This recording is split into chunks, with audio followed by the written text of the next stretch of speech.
Y el tema que nos corresponde el día de hoy es desde las ideologías políticas del siglo XIX hasta la Primera Guerra Mundial. Aquí están, mira, las ideologías.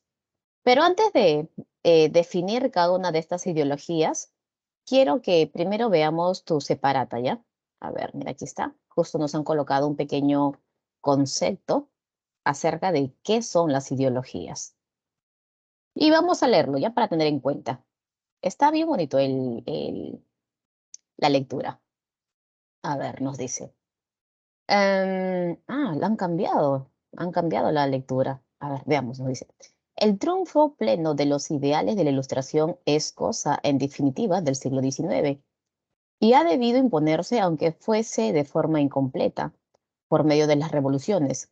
Indudablemente, la modernidad en ese sentido general, y no solo intelectual, es la que se impone en el siglo XIX postrevolucionario, así como la conciencia del significado de la modernidad como cambio de cultura que aparece en el siglo XIX y se prolonga hasta el siglo XX, es diáfana. La herencia que representa de la filosofía ilustrada lo es. En el siglo XXI se da un paso decisivo al aparecer y desarrollarse junto a la ciencia natural con una ciencia social. No cabe señalar una conciencia más clara de cuáles eran los orígenes de toda la política del siglo XIX. Es la filosofía la que ha cambiado las concepciones de las doctrinas del poder. La fuente remarcará su idea del siglo XIX afirmando que el siglo de la filosofía política lleva a su seno gran parte de la levadura del siglo de la fuerza. ¿No? Profesora, ¿qué es esto, profesora? Bueno, estamos leyendo un poquito acerca de la introducción y los orígenes del mundo contemporáneo, es decir, las nuevas ideas que aparecen en el siglo XVIII, también las vamos a ver en el XIX, también las vamos a ver en el siglo XX. Pero lo que yo quería hablarte, ya pensé que estaba en la otra lectura, aunque ya me he dado cuenta que la han cambiado, ¿ok?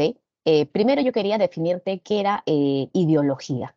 Cuando nosotros hablamos acerca de ideología, no estamos hablando del pensamiento de un individuo o de dos individuos, estamos hablando del pensamiento de una determinada comunidad. Y esta comunidad tiene vínculos afines, ¿no? Por ejemplo, a ver, mira, yo te hablo acerca de la ideología a ver, del socialismo, ¿ok? Cuando yo te hablo acerca del socialismo, me refiero pues a personas que realizan la misma actividad económica, personas que piensan, sienten igual, ¿no? Es decir, ellos van a emplear un discurso eh, que justifique de repente su revolución, ¿no? Por ejemplo, la propuesta de Carlos Marx, o Carlos Marx que dice, y este sistema capitalista no sirve, este sistema capitalista beneficia a un pequeño grupo privilegiado, un pequeño grupo que siempre cada vez se va a hacer más rico y hay un gran grupo que siempre va a ser más pobre, que siempre va a ser explotado y por lo tanto hay que levantarnos en armas, ¿no? Esa es la propuesta de Carlos Marx. Y quienes escuchan esta propuesta son es la población más desvalida, es decir, estamos hablando del proletario. Y por lo tanto, todos los proletarios tienen la misma vida, ¿no? ¿Eso qué significa, profesora? Todos los proletarios trabajan pues 16 horas, 17 horas. Todos los proletarios reciben una miseria y por lo tanto ellos quieren cambiar su vida, ¿no? Ahí tenemos nosotros las características de esta ideología socialista. Así como tenemos el socialismo, tenemos el liberalismo, tenemos el conservadurismo, tenemos el anarquismo, ¿ok? Así que hay que entenderlo de esa manera. Estamos hablando de un conjunto de ideas de una determinada comunidad y que es defendida por una determinada clase social. A ver, entonces empezamos con el conservadurismo, ¿no? Profesora, ¿qué quiere decir conservadurismo? Eh, a ver, el conservadurismo nos dice justifica el retorno al antiguo régimen. ¿Y qué es antiguo régimen? Antiguo régimen, pues estábamos hablando acerca de monarquías absolutistas. Recuerda que para el siglo XVI, siglo XVII tenemos grandes monarcas absolutistas. Por ejemplo, en el caso de Francia, tenemos a Luis XIV, el Estado soy yo. El monarca absolutista, ¿qué es lo que dice? Yo gobierno no porque yo quiera, sino porque Dios me ha elegido a mí para gobernar. Y por lo tanto, los principios de la monarquía absolutista, los principios del antiguo régimen es providencialismo, yo gobierno porque Dios quiere que yo gobierne, centralismo, él concentra todos los poderes, ejecutivo, legislativo y judicial, y otro principio viene a ser el regalismo, es decir, el rey es quien somete a la Iglesia Católica, ¿verdad? Ese es el antiguo régimen. ¿Qué defiende el conservadurismo? Justifica el retorno del antiguo régimen, oponiéndose a las reformas liberales lideradas por la clase aristocrática. ¿Cómo que oponiéndose a las reformas liberales? Recuerda que nosotros ya el siglo pasado, siglo XVIII, hemos visto temas como, por ejemplo, la Ilustración, que es un movimiento ideológico, ¿verdad? Esta Ilustración, ¿qué es lo que decía? La Ilustración decía, hay que bajarnos a la figura del monarca absolutista. Hay que establecer un nuevo sistema, como por ejemplo una monarquía constitucional, en la cual haya una constitución que limite el poder del rey, ¿verdad? Y por lo tanto, esas reformas liberales están en contra del antiguo régimen, están en contra del conservadurismo. Y es por eso que esta ideología del conservadurismo dice, esas ideas liberales no pueden ir, no sirven. Y por lo tanto, nuevamente se tiene que ver el retorno del monarca y el retorno de la clase dirigente aristocrática. ¿Eso qué significa? Que quienes tienen que tener el poder nuevamente debe ser el rey, acompañado pues de la nobleza. ¿Ok? A ver, como te estaba comentando, el conservadurismo es un fundamento ideológico que justifica el principio de legitimación por la cual el poder absolutista del rey se sustenta en la tradición y en el derecho hereditario.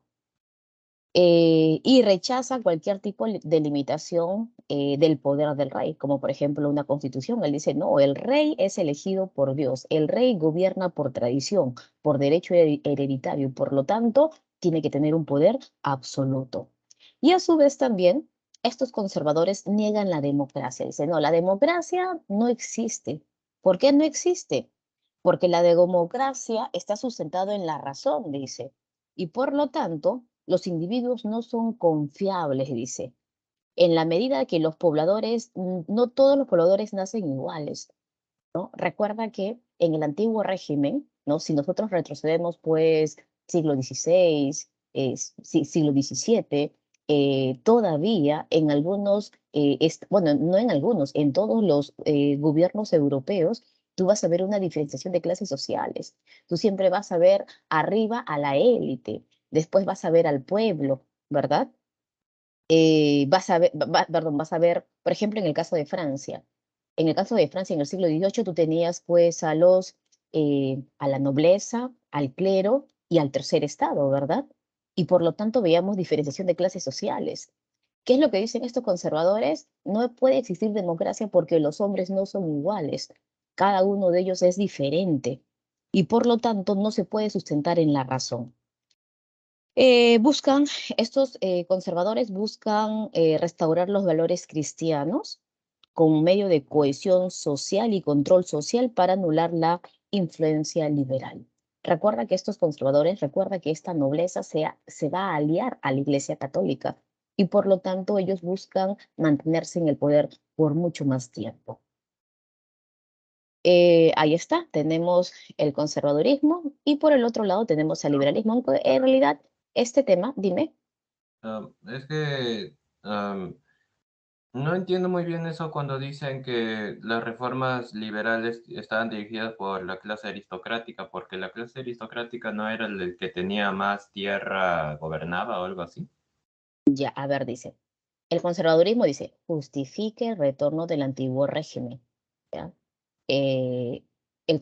Los conservadores, los nobles, están a favor del antiguo régimen, están a favor de la monarquía absolutista y se oponen a las reformas liberales, ¿ya? Es decir, reformas liberales burgueses, ¿no? Los burgueses que decían el Estado no, el monarca absolutista no debe intervenir, ¿no? Y es por eso que dice acá, dirigida por la clase aristocrática.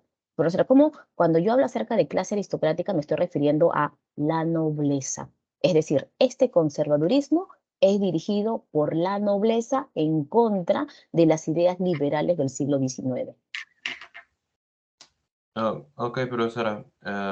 entiendo. Entonces es dirigida por la nobleza, esas Es reformas liberales. dirigida por la nobleza, ajá. Clase Ah, aristocrática es nobleza, ¿ok? Son los nobles, el rey, quienes quieren mantener el poder.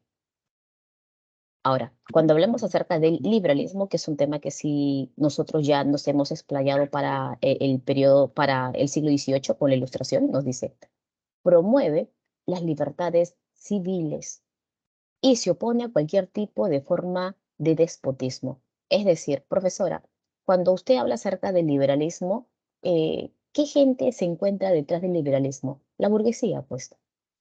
Recuerda que la burguesía es una clase social que ha estado amasando una fortuna.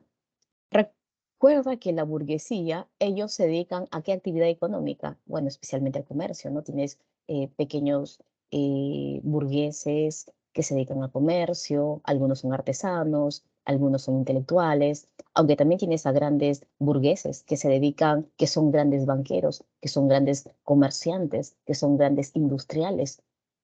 Y por lo tanto, ellos son los que van a liderar esta ideología del liberalismo. Y ellos están en contra de todo tipo de poder autoritario, están en contra de todo tipo de poder de forma despotista. Es decir, ellos no aceptan el gobierno absolutista de este monarca. Es por eso que ellos dicen, el sistema de gobierno debe cambiar. Ellos dicen que se debe crear una constitución para limitar el poder del rey. Si bien los conservadores están a favor de una monarquía absolutista, los liberales están a favor de una monarquía constitucional. ¿Eso qué significa? Que la constitución va a limitar el poder del rey. ¿Cuáles son los principios? ¿Qué es lo que propugnan ellos? Es la división de poderes del Estado. Recuerda pues la propuesta de Voltaire, de Rousseau, de Montesquieu. ¿Qué es lo que decían? Si todo el poder recae sobre una sola persona, es decir, sobre el rey, el poder corrompe a la persona. Es por eso que Montesquieu en su obra El espíritu de las leyes establecía que debería haber una división de poderes ejecutivo, legislativo y judicial. Y en el siglo XIX, nuevamente estos liberales dicen, tiene que haber una división de poderes. Ellos nos hablan acerca de la soberanía popular. ¿Qué es eso de la soberanía popular? Recuerda que los monarcas absolutistas, los conservadores que dicen, el rey gobierna por tradición, ¿verdad? El rey gobierna por derecho hereditario, ¿verdad? Pero estos liberales dicen, no, eso es mentira. Como que el rey gobierna porque él quiere o por tradición, no nada que ver. Quien le ha dado el poder al rey somos nosotros, el pueblo. Nosotros le hemos dado el poder para que él nos gobierne, siempre y cuando él respete nuestros derechos. Pero una vez que este monarca ha roto ese pacto que tuvo con nosotros y se volvió un hombre recontra déspota, recontra autoritario, que no respetó nuestros derechos naturales, entonces ese acuerdo que habíamos llegado entre el monarca y el pueblo se rompió.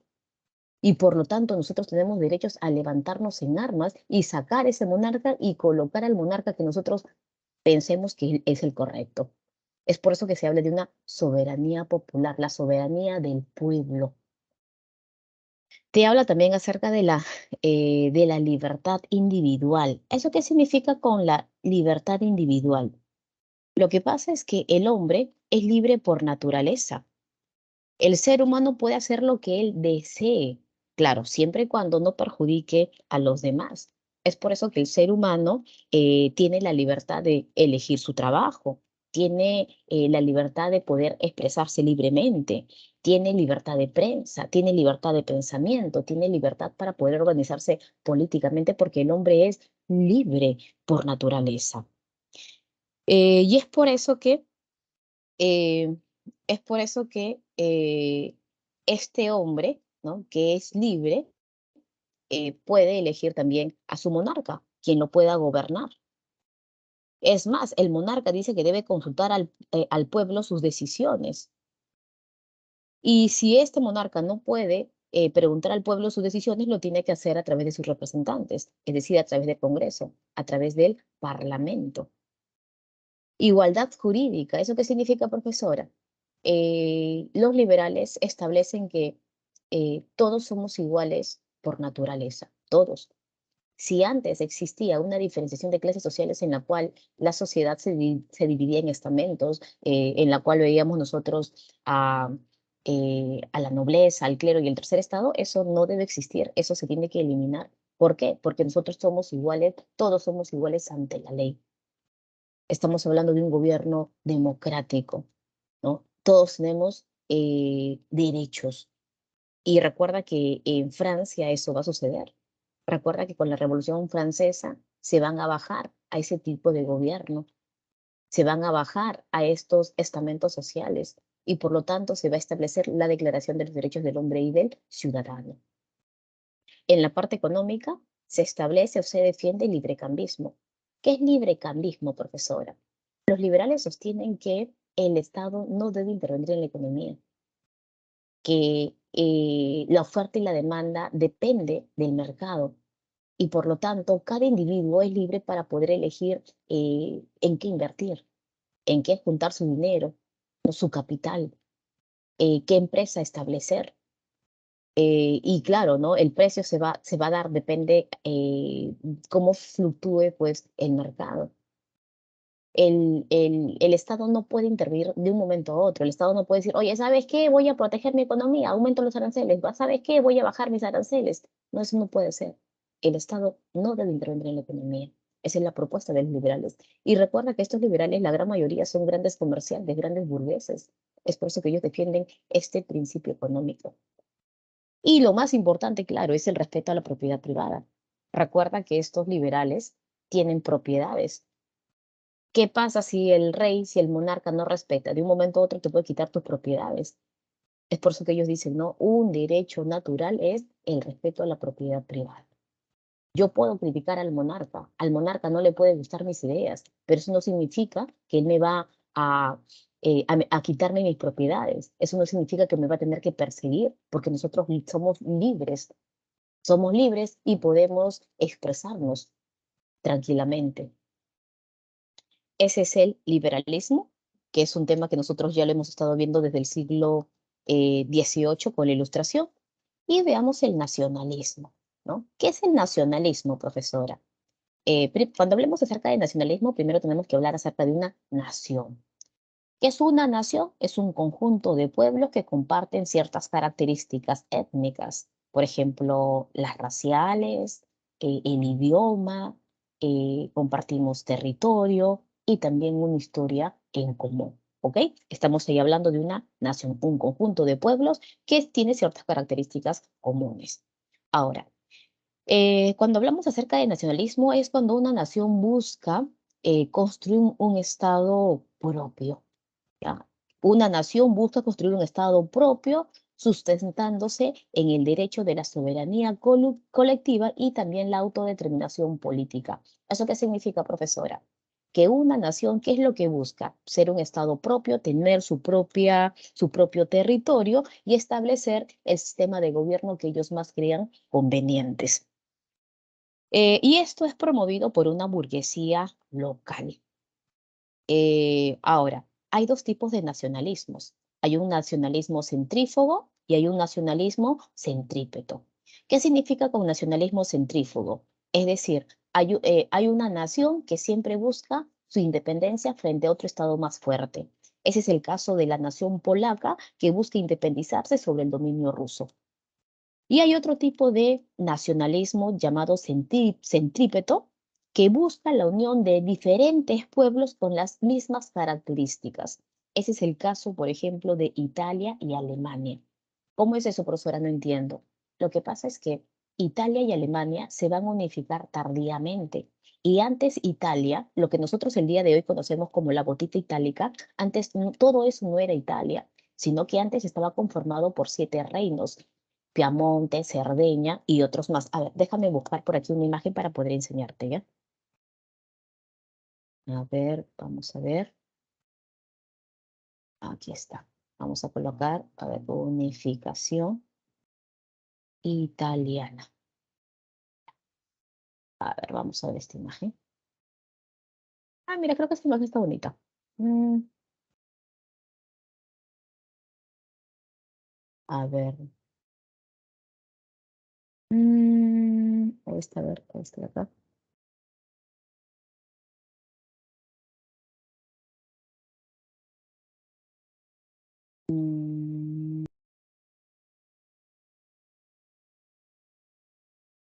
Ahí está, mira.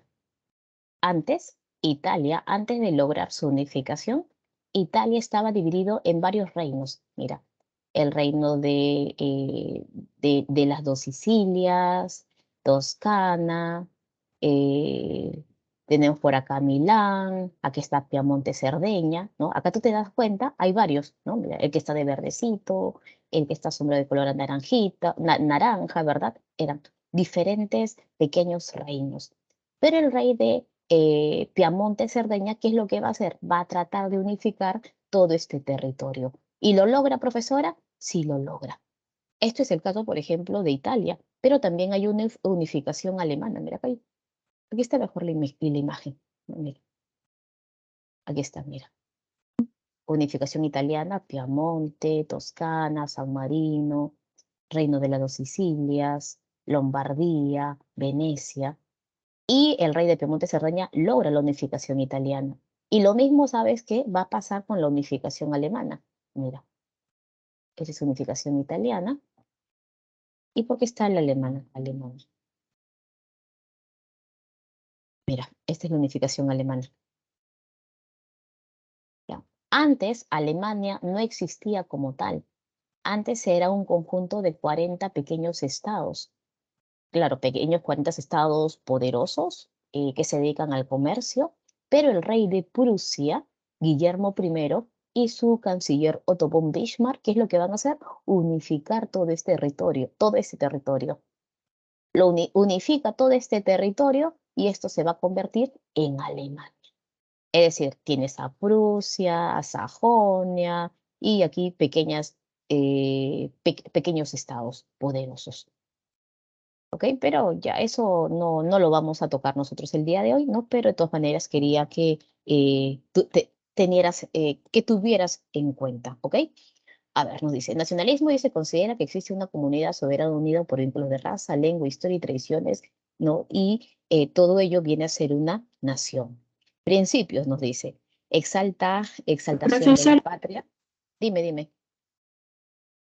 te el primer escucho. nacionalismo busca independizarse de otro más poderoso, dijo, ¿verdad? Sí. A ver, voy a anotarlo ahí para que no se pierda, ¿ya? Déjame por acá, voy a abrir una pequeña pestaña. Vamos a abrir una, aquí está. A ver, vamos a colocar por aquí para perdernos.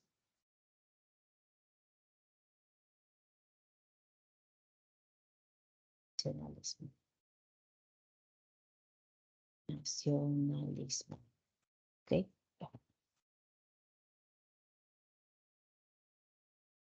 Ya, nacionalismo. A ver, es cuando una nación busca constituir un estado propio, ¿ok? Propio, ya, un estado propio. Tenemos tipos de nacionalismo, ¿verdad? Tipos de nacionalismo. Ya, vamos a colocar por aquí A. Tenemos un nacionalismo centrífugo, ya, en la cual, a ver, ejemplo, la nación polaca busca su autonomía frente a la rusa, ¿ok? Y tenemos la otra, que es un nacionalismo centrípeto, ¿cómo quiere?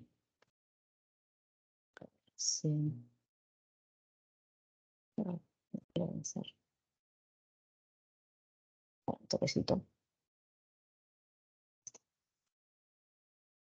Centrípeto. Ya, centrípeto.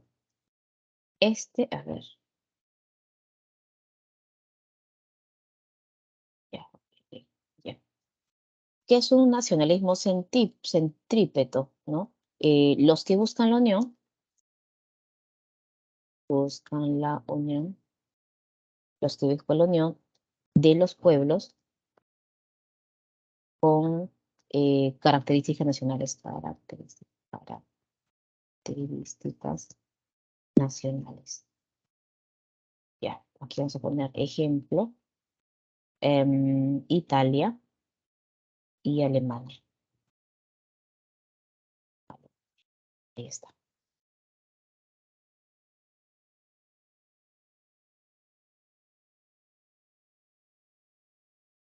Profesora, disculpe, entonces nacionalismo centrífugo es que una nación se quiere liberar Quiere de ser libre e otra. independiente de otra. Ajá. Mientras que el nacionalismo centrípeto busca la unión de pueblos con características nacionales, ¿no? Por ejemplo, Italia y Alemania. A ver, vamos a colocar por aquí la imagen, creo que por acá estaba, ¿verdad? Vamos a colocar, por ejemplo, copiar, vamos a colocar por aquí. Ahí está. Por ejemplo, la unificación alemana, ¿ya? En la unificación alemana, nosotros vamos a ver que el rey de Prusia, ¿no? Va a tratar de unir a todos estos territorios en uno solo, ¿no? ¿Por qué, profesora? Bueno, aparte, ¿no? La característica principal del nacionalismo es que buscan construir un propio Estado y claro, todos ellos, ¿qué les une a todos ellos? La historia, la tradición, la lengua y especialmente el comercio. Así que ellos buscan ser una sola nación, ¿ok? Mientras que el nacionalismo centrífugo es como centrífugo, es como que no quiero todo, ¿no? No quiero, solamente quiero unificar mi territorio, ¿no? Y ser independiente frente a otro pueblo mucho más fuerte que es Rusia. Ya, ¿ok? Ahí está. Ahora sí, vamos a colocar todo.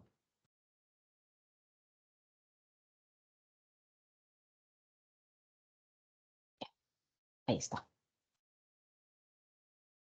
Ok, ¿qué más nos dice? Exaltación de la patria, autodeterminación política y vinculado al romanticismo. Profesora, ¿qué tiene que ver el romanticismo? Lo que pasa es que el romanticismo exalta el sentimiento de pertenencia histórica y legendaria a una nación. Y es por eso que a través del romanticismo también se va a formar este lazo, ¿no? Este lazo entre diferentes pueblos. Y por último tenemos el socialismo. ¿Ya? Socialismo nos dice, considera injustas las relaciones sociales capitalistas y este socialismo se divide en dos, en el utópico y en el científico. A ver, recordemos nosotros a la propuesta de Carlos Marx. A ver, vamos a ver si puedo dibujar rápidamente la propuesta de Carlos Marx. ¿Okay? Vamos a ver. Mira, esta es la propuesta de Carlos Marx. A ver si lo hacemos rápido.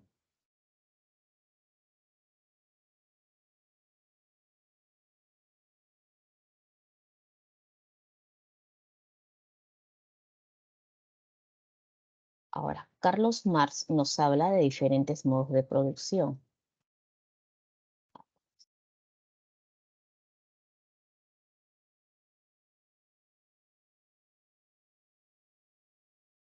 Salir muy bien que digamos, pero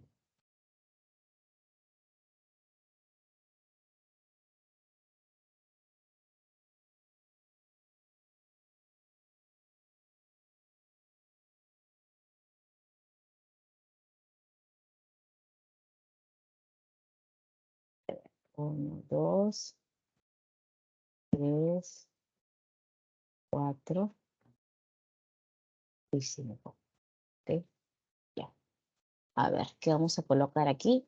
Las propuestas de Carlos Marx. Carlos Marx nos habla acerca de diferentes modos de producción. El primer modo de producción es comunidad primitiva. primitiva. ¿Ok? Ese es el primer modo de producción. Acá lo vamos a colocar. Comunidad primitiva. ¿Ok? Ya, comunidad primitiva. Ya. Carlos Marx nos habla de un segundo modo de producción, que es el esclavismo. Esclavismo.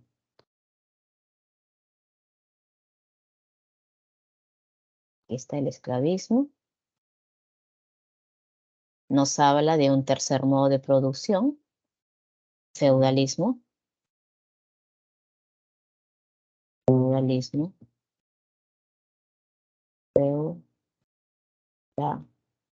Feudalismo. Este va para acá. Feudalismo. Nos habla acerca del capitalismo, justo lo que vamos a tocar el día de hoy. Capitalismo. Y por último, Carlos Marx nos habla acerca también del socialismo y comunismo, que no es lo mismo por si acaso, ¿ah? Aquí está el capitalismo y por acá vamos a colocar el comunismo. Comunismo. Listo.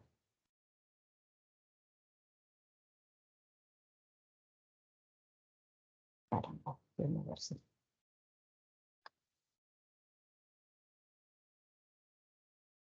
Comunismo. Ya. Ahora, profesora, ¿comunismo y socialismo es lo mismo? No. Acá te voy a poner socialismo ahorita, ¿ok? Socialismo. Socialismo. Vamos a colocar con otro colorcito para que no te vayas a equivocar. Aquí está. El socialismo viene a ser un tránsito. Un tránsito. Vamos a colocar por aquí.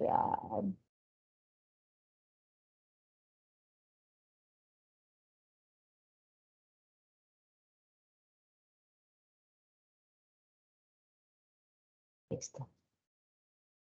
Ese es un tránsito. Ya. Ahora, todo estos términos que te he colocado, ya, se le conoce como modos de producción, ¿ok? Modos de producción. Producción. Ya. Carlos Marx te habla de modos de producción. A ver, Carlos Marx te habla de modos de producción. Primer modo de producción, comunidad primitiva. Segundo modo de producción, esclavismo. Tercero, feudalismo. Cuarto, capitalismo. Y el quinto modo de producción viene a ser el comunismo. ¿Ok? Ahora, Carlos Marx te dice, en la comunidad primitiva, ¿ok? Es ahí donde aparece el hombre y por lo tanto el hombre se tiene que enfrentar a la naturaleza, ¿ok? Naturaleza. Es decir, este hombre está pasando por un proceso de hominización. Hombre que sobrevive a la naturaleza vive, hombre que no sobrevive simplemente muere. Pero cuando cambia todo ello, cuando aparecen las clases sociales, te dice. Control C. Él te dice, el motor de la historia viene a ser la lucha de clases sociales. Es decir, en el esclavismo, en el segundo modo de producción, aparecen las clases sociales, te dice él. Es decir, dos clases sociales que se van a estar enfrentando constantemente. ¿Y quiénes son ellos? Por ejemplo, en el esclavismo tú vas a ver al amo versus el esclavo. El esclavo.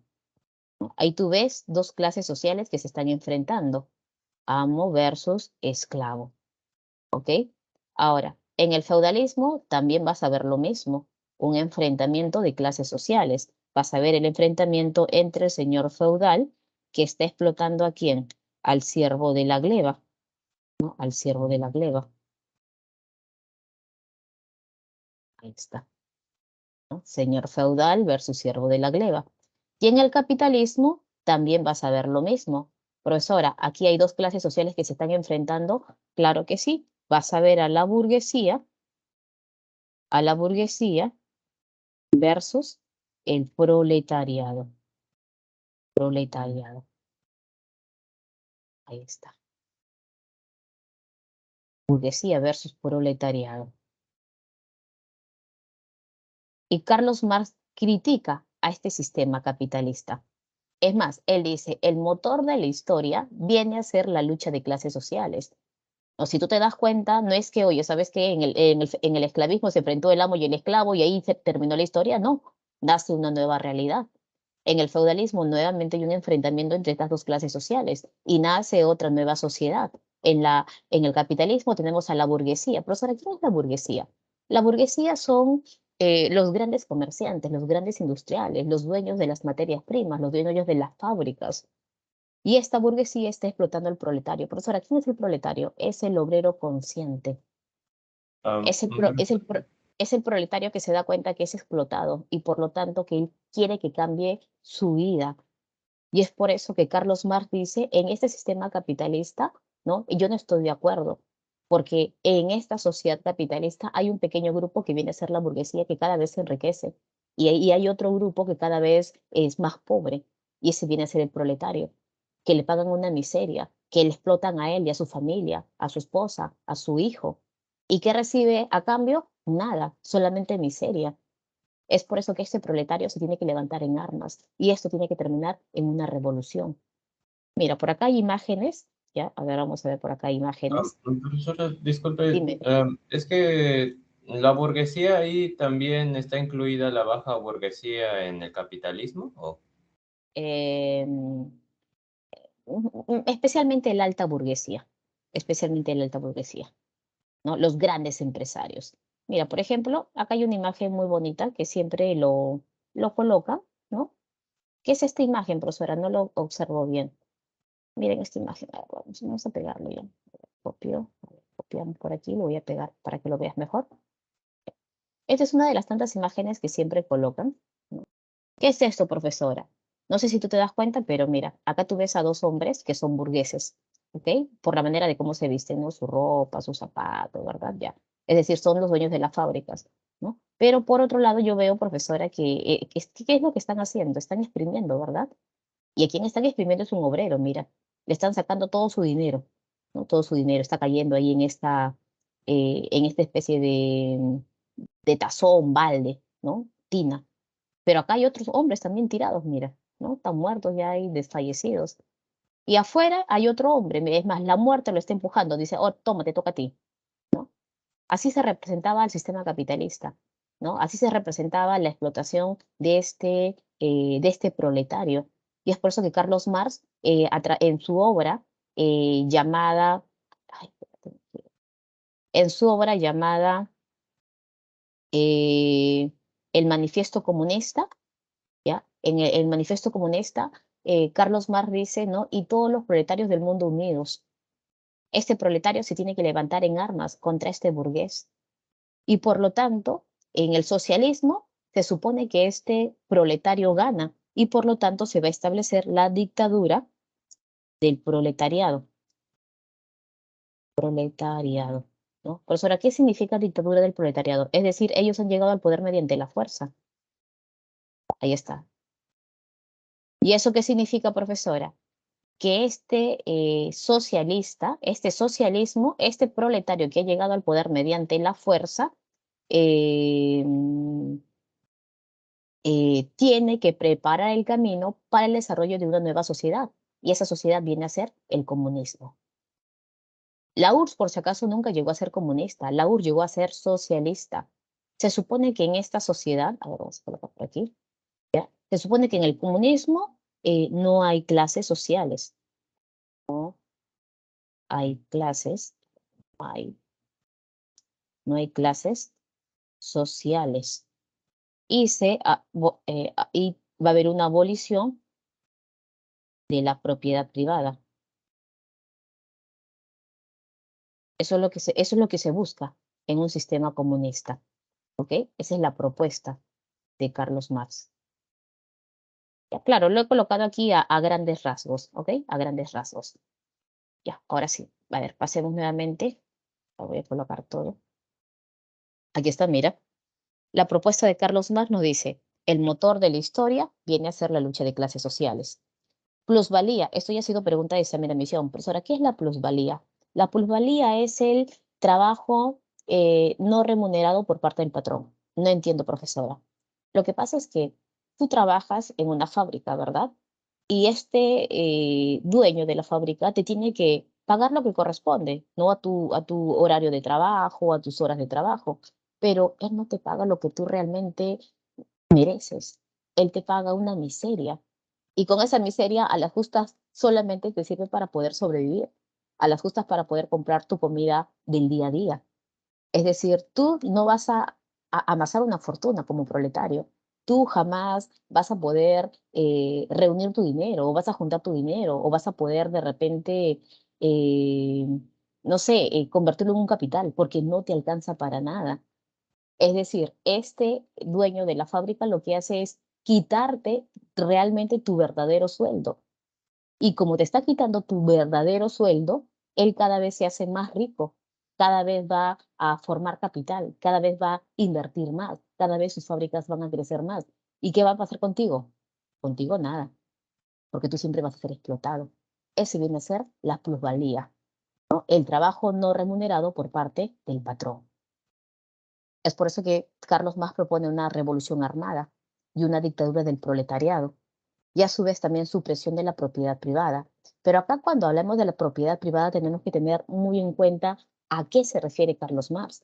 Porque si a mí me dicen, profesora, mi propiedad privada, ¿qué significa eso? Que si yo ahorita tengo mi casa de 3 pisos que me ha costado mucho esfuerzo para construirlo, ¿qué significa que me van a quitar mi propiedad privada y la voy a tener que compartir con mis vecinos? No me parece. ¿Qué significa? Que mi carro que yo me he comprado con tanto esfuerzo la voy a tener que compartir con mis vecinos porque ya no va a ser mi propiedad privada. A eso no se refiere Carlos Marx. Cuando él habla acerca de propiedad privada, se está refiriendo a los medios de producción. ¿Eso qué significa, profesora? A ver, supongamos ya, supongamos una minera, ¿ya? Una minera no puede ser dueño solamente 2 o 3 personas porque esa mina, ¿no? Puede beneficiar a toda la población y por lo tanto no puede ser propiedad privada de una sola persona. A eso se refiere con modos de producción. ¿Ya? No se refiere a mi casa, a tu casa, a tus muebles, a eso no. Se refiere a modos de, claro, ¿no? A modos de producción. Y también propone el comunismo. Chicos, ¿alguna pregunta hasta ahí con respecto a la propuesta de Carlos Marx? ¿No? Ahí está, para que lo veas, lo tengas en cuenta. Y por acá tenemos el socialismo utópico, ¿no? Profesora, ¿qué significa utópico? Utópico significa irreal, significa falso. ¿Ya? No es que ellos se dijeran para ese entonces, ah, yo soy un socialista utópico, tú eres un socialista científico, no, sino que esto se va a dar con el tiempo. Con el tiempo tú vas a decir, ah, ya, mira, hay 2 tipos de socialistas, ¿no? El utópico nos propone, dice, reemplazar la propiedad privada, que es la generadora de la desigualdad social, por la propiedad colectiva, es decir, un trabajo colectivo. Ellos proponen también el cambio de sociedad, pero pacíficamente. Y ellos proponen una colaboración entre la burguesía y el proletariado. ¿Eso qué significa? Lo que pasa es que los dos socialistas están en contra del sistema capitalista, pero el utópico es como que más suave, más light, ¿no? El socialista utópico dice, sí, estamos en contra del sistema capitalista, tiene que cambiar el sistema capitalista, pero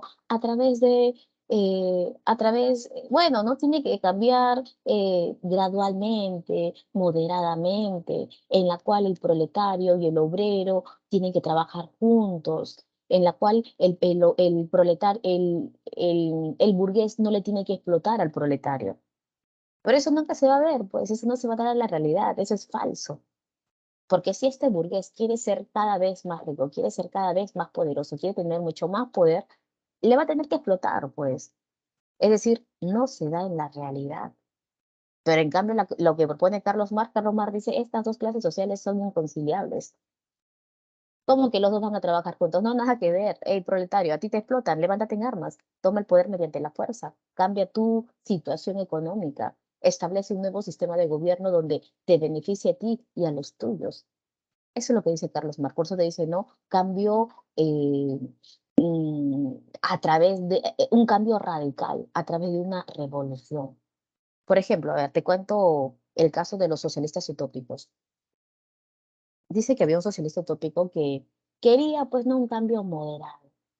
Y por lo tanto, él en su empresa, en su fábrica, va a establecer que sus trabajadores ganen más dinero, pero con menos horas de trabajo. Obvio que la mayoría de la gente va a querer trabajar ahí, ¿verdad? Pero no solamente eso, sino que dentro de esa fábrica se van a vender productos de primera necesidad solamente para los trabajadores de esa fábrica y a un bajo costo. Yo, si soy trabajador, me conviene, ¿verdad? Encima me pagan más, menos horas, encima venden productos mucho más baratos. Yo voy a estar happy, feliz. Es más, hasta me van a decir, oye, ¿sabes qué? Vamos a crear una guardería para tus hijos. Mientras tú trabajes, ya no te vas a preocupar por cómo estarán mis hijos porque ahí te la van a cuidar. Y ese dinero que ellos han, a ver, van a vender productos y con ese dinero que ellos han logrado acumular, después lo van a dividir entre todos los trabajadores en partes iguales. Mi pregunta es, ¿qué va a pasar con la fábrica de aquí a de aquí un cuanto, no sé, de aquí un pequeño tiempo? ¿Tú crees que el empresario de esa fábrica va a crecer económicamente o se va a ir a la ruina? Se va a ir a la ruina. Se va a ir a la ruina, ¿verdad? Eso va a pasar, se va a ir a la ruina. Y es lógico que se vaya a la ruina, ¿no? ¿Verdad? Se supone que si tú pones una empresa es porque quieres que te vaya bien, ¿verdad? Es por eso que este socialismo utópico no funciona. Suena bonito, sí, ¿no? ¿Sabes qué? Hay que llevarnos bien, proletario y burgués, pero no se da en la realidad. Es por eso Prof- que, dime, profesora, dime. ¿el socialismo científico entonces es el comunismo en sí o es algo teórico? No, lo que pasa es que Carlos Marx propone, es una ideología, pensamiento, es su propuesta. El socialismo es su propuesta, ¿no? El sistema comunista también es su propuesta, pero nunca se llevó a la realidad. Lo único que se llevó a la realidad es la propuesta del socialismo, ¿no? Aquí mira, porque la URSS, nosotros cuando lleguemos al tema ya de Segunda Guerra Mundial, Guerra Fría, nosotros vamos a ver que en la URSS Lenin establece un sistema socialista, hay una dictadura del proletariado. Y la idea era de que la URSS se convierta en comunista, pero ¿sabes qué? Nunca se logró consolidar. Simplemente se quedó aquí, en socialista. Cuando nosotros toquemos el tema de Revolución Rusa, van a decir, no, es el primer estado socialista de la historia. Y ahí queda. No comunista, socialista. Lo que pasa es que el día de hoy a veces los términos lo emplean mal. Por ejemplo, yo he escuchado ahora decir China comunista, pero China el día de hoy no tiene nada de comunista, China es recontra capitalista, ¿no? Pero algunos lo llaman China comunista. No, no, China comunista porque es rojita, que su hoz y el martillo, no, no tiene nada que ver. Su modelo económico de China es recontra liberal, al igual que Estados Unidos. Ese es el pequeño problema, que los términos lo emplean mal. A ver, sigamos entonces. Ahí está el socialismo utópico y científico. Y por acá tenemos otra ideología que viene a ser el anarquismo. ¿Qué nos dice el anarquismo? Promueve todo tipo de eliminación del Estado, considerando la absoluta libertad de cada individuo. Es decir, los anarquistas están en contra de todo tipo de autoridad, en contra del Estado, de la Iglesia, de las Fuerzas Armadas, en contra de toda institución. Profesora, entonces, ¿cómo solucionan los problemas? Bueno, si hay un problema que solucionar, entonces se hace un llamado a todas las comunidades y ven la manera de cómo solucionar el problema. Pero ellos están en contra de Dios, la patria, la ley, solamente ellos pueden solucionar el problema a través de reuniones, trabajos, en fin, lo que la comunidad pueda decidir. Y por acá veamos las revoluciones liberales del siglo XIX, ¿ya? XIX. ¿Qué es eso, profesora? A ver, para poder entender estas revoluciones liberales, tenemos que recordar nuevamente la Revolución Francesa, ¿ok? Profesora, en la Revolución Francesa estaba dividida en cuántos periodos? Tres, ¿verdad? Una monarquía, una república y un imperio con Napoleón Bonaparte, ¿verdad? Ya. Recuerda que Napoleón Bonaparte expandió su territorio, pero también Napoleón Bonaparte va a ser derrotado en la batalla de Waterloo. Y una vez que Napoleón fue derrotado en la batalla de Waterloo, en Europa se reunieron todos los países europeos, es decir, Inglaterra, Austria, Prusia, Rusia, Holanda, España, todos los países europeos se reunieron y ellos van a formar la Santa Alianza, ¿verdad? ¿Qué estableció la Santa Alianza? ¿No? Estableció que a partir de ese momento el mapa europeo tenía que ser cambiado, porque recuerda que cuando Napoleón tuvo mucho poder, empezó a apropiarse de territorios que no le correspondían. Entonces se crea la Santa Alianza, bueno, se establece el Congreso de Viena y también se establece la Santa Alianza. ¿Qué dice la Santa Alianza? La Santa Alianza establece que si en cualquier parte del territorio europeo nace nuevamente un movimiento liberal como pasó en Francia, todos estos países nuevamente se van a tener que reunir con su respectivo ejército y todos ellos juntos van a acabar con ese movimiento liberal que suceda en cualquier parte de Europa. En eso quedaron, ¿ok? ¿Eso qué significa, profesor? Entonces, ¿qué va a pasar con Francia? Lo que pasa es que en Francia, recuerda que Napoleón ya, eh, eh, ya lo sacaron del poder y por lo tanto estos países europeos van a decidir que en Francia nuevamente gobierne un monarca Borbón. ¿Y quién es ese monarca Borbón? Primero va a ser Luis XVIII y después va a ser Carlos X. A ver, vamos a colocar por aquí.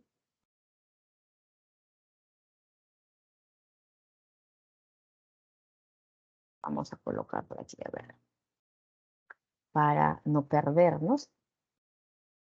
A ver, era la revolución, a ver, la revolución francesa, ¿verdad? Revolución francesa de 1789 a 1815.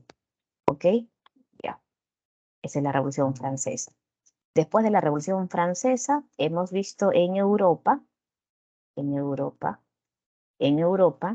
eh, la formación del Congreso de Viena, y también la creación de la Santa Alianza, ¿verdad? Ya, la Santa Alianza. Ya. ¿Y qué va a pasar, profesora? Ya. ¿Qué establecieron para Francia? ¿Ya? ¿Qué establecieron para Francia? Se estableció, ¿ya? Que nuevamente iba a ser gobernada por los Borbones. Francia gobernada después de Napoleón,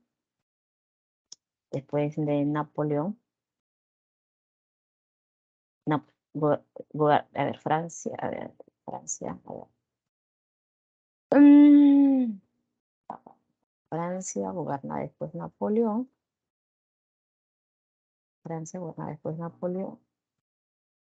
por los Borbones. ¿Ya? ¿Y quiénes son esos Borbones? Primero es Luis XVIII, y después es Carlos X. Ya, Carlos X.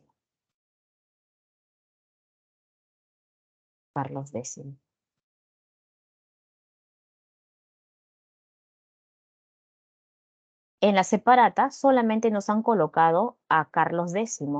Es más, en la separata ya no nos colocan a Luis XVIII, ¿ya? Pero en realidad los dos van a gobernar, ¿ya? ¿Por qué, profesora? A ver, te explico. Es más, profesora, ¿quién es Luis XVIII y quién es Carlos X? No los conozco, profesora. Luis XVIII es hermano de Luis XVI y Carlos X también pues es hermano de Luis XVI. Profesora, ¿quién es Luis XVI? El que lo llevaron a la guillotina, pues, el esposo de María Antonieta, ¿no? Tú sabes que en pleno contexto de la Revolución Francesa, a él lo encontraron culpable y lo mandaron a la guillotina. Y después encontraron culpable también a María Antonieta y a sus hijos y a todos los mandaron a la guillotina. Pero resulta que los hermanos de Luis XVI lograron escapar a Inglaterra. Y después de pasar todo este problema con Napoleón y terminar con la revolución, esta coalición europea dijo, bueno, ya terminamos con Napoleón y por lo tanto en Francia nuevamente van a gobernar la dinastía de los Borbones de manera absolutista. Y es por eso que llaman al hermano, llaman primero a Luis XVIII y después de Luis XVIII van a llamar a Carlos X. ¿Ok? A Carlos X. A ver, vamos a colocar por aquí. A ver, revoluciones.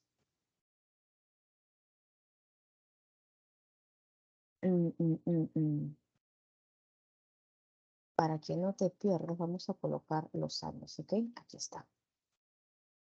A ver, vamos a colocar a Luis, a ver, Luis XVIII. Ya, Luis XVIII que va a gobernar, vamos a colocar los años de 1814 a 1824. ¿Ok? Ahí está. A ver, cuando gobierna Luis XVIII, él va a gobernar de manera moderada. Luis XVIII sabe que la población en Francia recién ha pasado por una revolución francesa que ha durado mucho tiempo. El pueblo ha salido a las calles, ha mandado al rey a la guillotina, la burguesía ha logrado tomar el poder político, ¿verdad? Y es por eso que ahora que ha regresado nuevamente la calma y que ha sido derrotado Napoleón Bonaparte, Luis XVIII es un hombre muy astuto. Él dice, si bien a mí si bien estas monarquías europeas me están respaldando y me han dado la corona para gobernar en Francia, yo no puedo gobernar de manera absolutista. ¿Por qué no? Porque yo no le puedo quitar los derechos que este pueblo francés lo ha ido ganando en el transcurso de esta época. Porque si yo tomo el poder y me vuelvo un hombre recontra autoritario, el pueblo nuevamente se puede levantar en armas y me puede sacar a mí del poder. Es por eso que Luis XVIII, él gobierna de manera moderada, ¿ok? Gobierna de manera moderada. Y es por eso que intenta mantener una convivencia con los liberales en el Parlamento, permite también la libertad de prensa, aunque también dentro de su gobierno se produce la Revolución Blanca, ¿no? ¿Eso qué significa, profesora? Que muchos de estos conservadores van a empezar a perseguir a los liberales y él no va a hacer nada para evitarlo. ¿Ya? No va a hacer nada. Es decir, van a atacar a los que seguían a Napoleón Bonaparte, a los revolucionarios, pero él no va a hacer nada. Eh, hasta que él muere, ¿no? Él muere y deja el poder.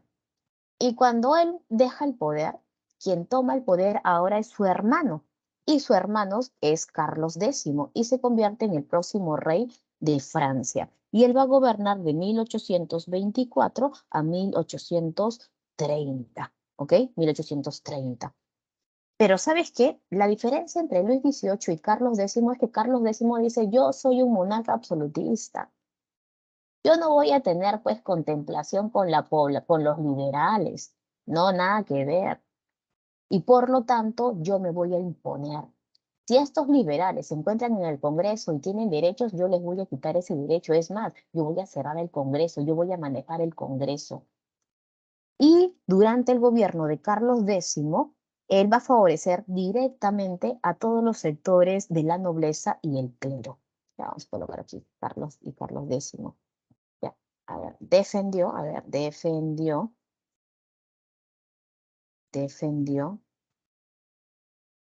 la nobleza, y al clero, ya, y al clero.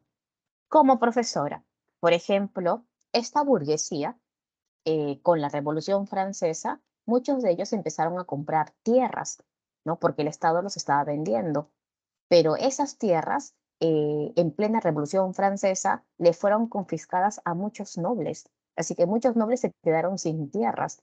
Pero ahora en el gobierno de Carlos X, Carlos X dice, hey, burgueses, ustedes que compraron esas tierras van a pagar una indemnización a esta nobleza. Y si tú no le pagas una indemnización, entonces pues te voy a confiscar tus cuentas bancarias. Y por lo tanto también va a salir en defensa de la Iglesia Católica. si tú criticas a la iglesia, inmediatamente pues se te va a abrir un proceso. Es decir, Carlos X está defendiendo a la nobleza y al clero. ¿No? Y eso lo va a hacer en todo su gobierno. Lo va a hacer en todo su gobierno, va a tratar de restaurar totalmente el absolutismo, aunque de forma democrática, pero la gente ya no lo va a querer. A ver, mira, aquí está. Regresemos. ¿Qué nos dice? A ver, revoluciones liberales del siglo XIX, a ver, veamos, nos dice, es un proceso por el cual las burguesías buscaron recuperar el poder basado en los principios del liberalismo en oposición al sistema conservador. Revolución de 1830. ¿Por qué se da la revolución? ¿Quién está gobernando en Francia? Carlos X, ¿verdad? Carlos X está gobernando, pero justo cuando él está gobernando, estalla una revolución. ¿Por qué, profesora? Porque recuerda que Carlos X quiere establecer una monarquía absolutista. Recuerda que Carlos X no respeta a los liberales. Es más, una de las causas de esta revolución de 1830 son las ordenanzas de Saint-Cloud. ¿Qué son las ordenanzas, profesora? ¿No? ¿Qué nos dice? Censuró a la prensa, la Cámara de Diputados y se limitó el derecho al voto. Es decir, que de esa manera está atacando a los liberales en el Congreso, en el Parlamento. Y es por eso que esta alta burguesía se va a levantar en armas, va a ser apoyado por la población.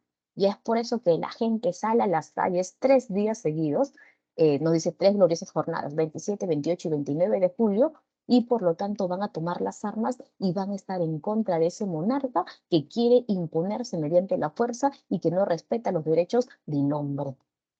Y como el pueblo ya sabe pelear, el pueblo ha salido a las calles. ¿Y qué pasa con él, profesora? Es papa, se va. Mira esa imagen está bien bonita, ¿no? Profesora, yo qué veo en esa imagen, mira, ahí tienes a 3 clases sociales. Tienes al burgués, mira, el burgués empuñando las armas. Tienes al obrero con un sable. Tienes al estudiante con las armas. Y por acá, profesora, yo veo una mujer desnuda. Mira, su ropa está rasgada. Yo veo sus boobies, ¿verdad? ¿Quién es ella? Esta mujer representa Francia, representa la libertad.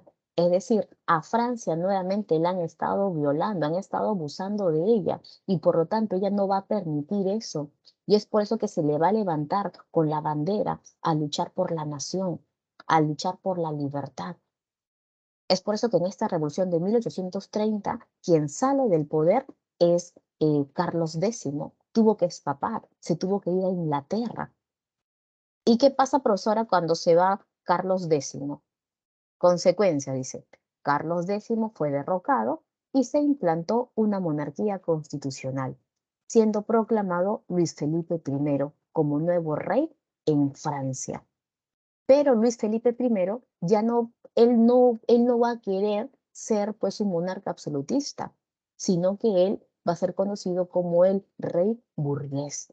Es más, la burguesía lo elige y la burguesía dice, yo estoy de acuerdo contigo, Luis Felipe I. Y él decía, claro que sí, hay que establecer una monarquía constitucional. Yo respeto el derecho de todos ustedes. Y Luis Felipe I va a gobernar de 1830 hasta 1848, cuando vuelve a estallar una revolución. A ver, vamos a retroceder por aquí.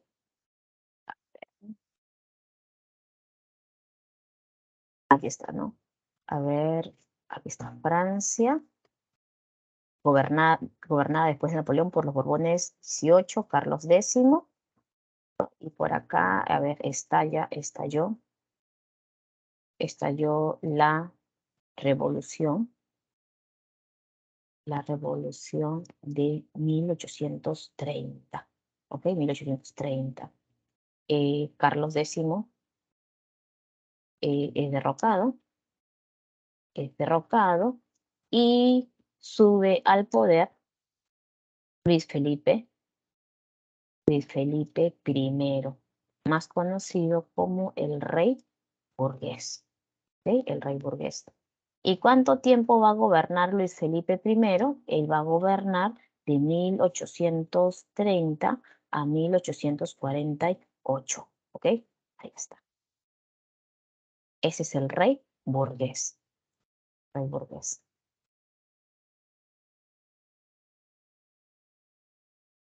El rey burgués. Ah, ok. Profesora, y acá me han colocado ahora, pues, ¿no? Causas de la Revolución del 48, ¿no? ¿Qué pasó, profesora? A ver, te hablo un poquito acerca del rey burgués, ¿ok? Como te estaba diciendo, Luis Felipe I es el rey burgués, la gente acepta su gobierno, y él en un primer momento va a gobernar, pero a favor de la alta burguesía, pero va a discriminar a la clase media y también a los obreros.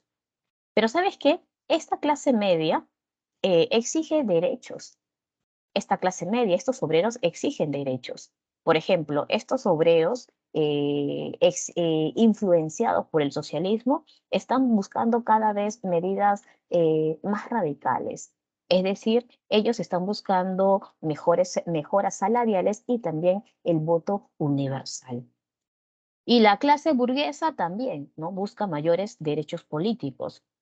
Pero ¿sabes qué? Ambos sectores van a ser perjudicados porque Luis Felipe I solamente trabaja a favor de la alta burguesía, es decir, a favor de los grandes comerciantes, de los grandes banqueros. Es más, con el paso de los años, Luis Felipe I, el rey burgués, está tratando de establecer una monarquía hereditaria, ¿no? ¿Qué es eso, profesora? ¿No? Se supone que a él lo ha colocado el pueblo en el poder y el pueblo puede sacar ese monarca y colocar a otro monarca que ellos crean conveniente. Pero a Luis Felipe I le está gustando el poder y él se quiere quedar hereditariamente. Es más, quiere establecer a su hijo como el próximo rey en Francia. Es por eso que la población está en contra.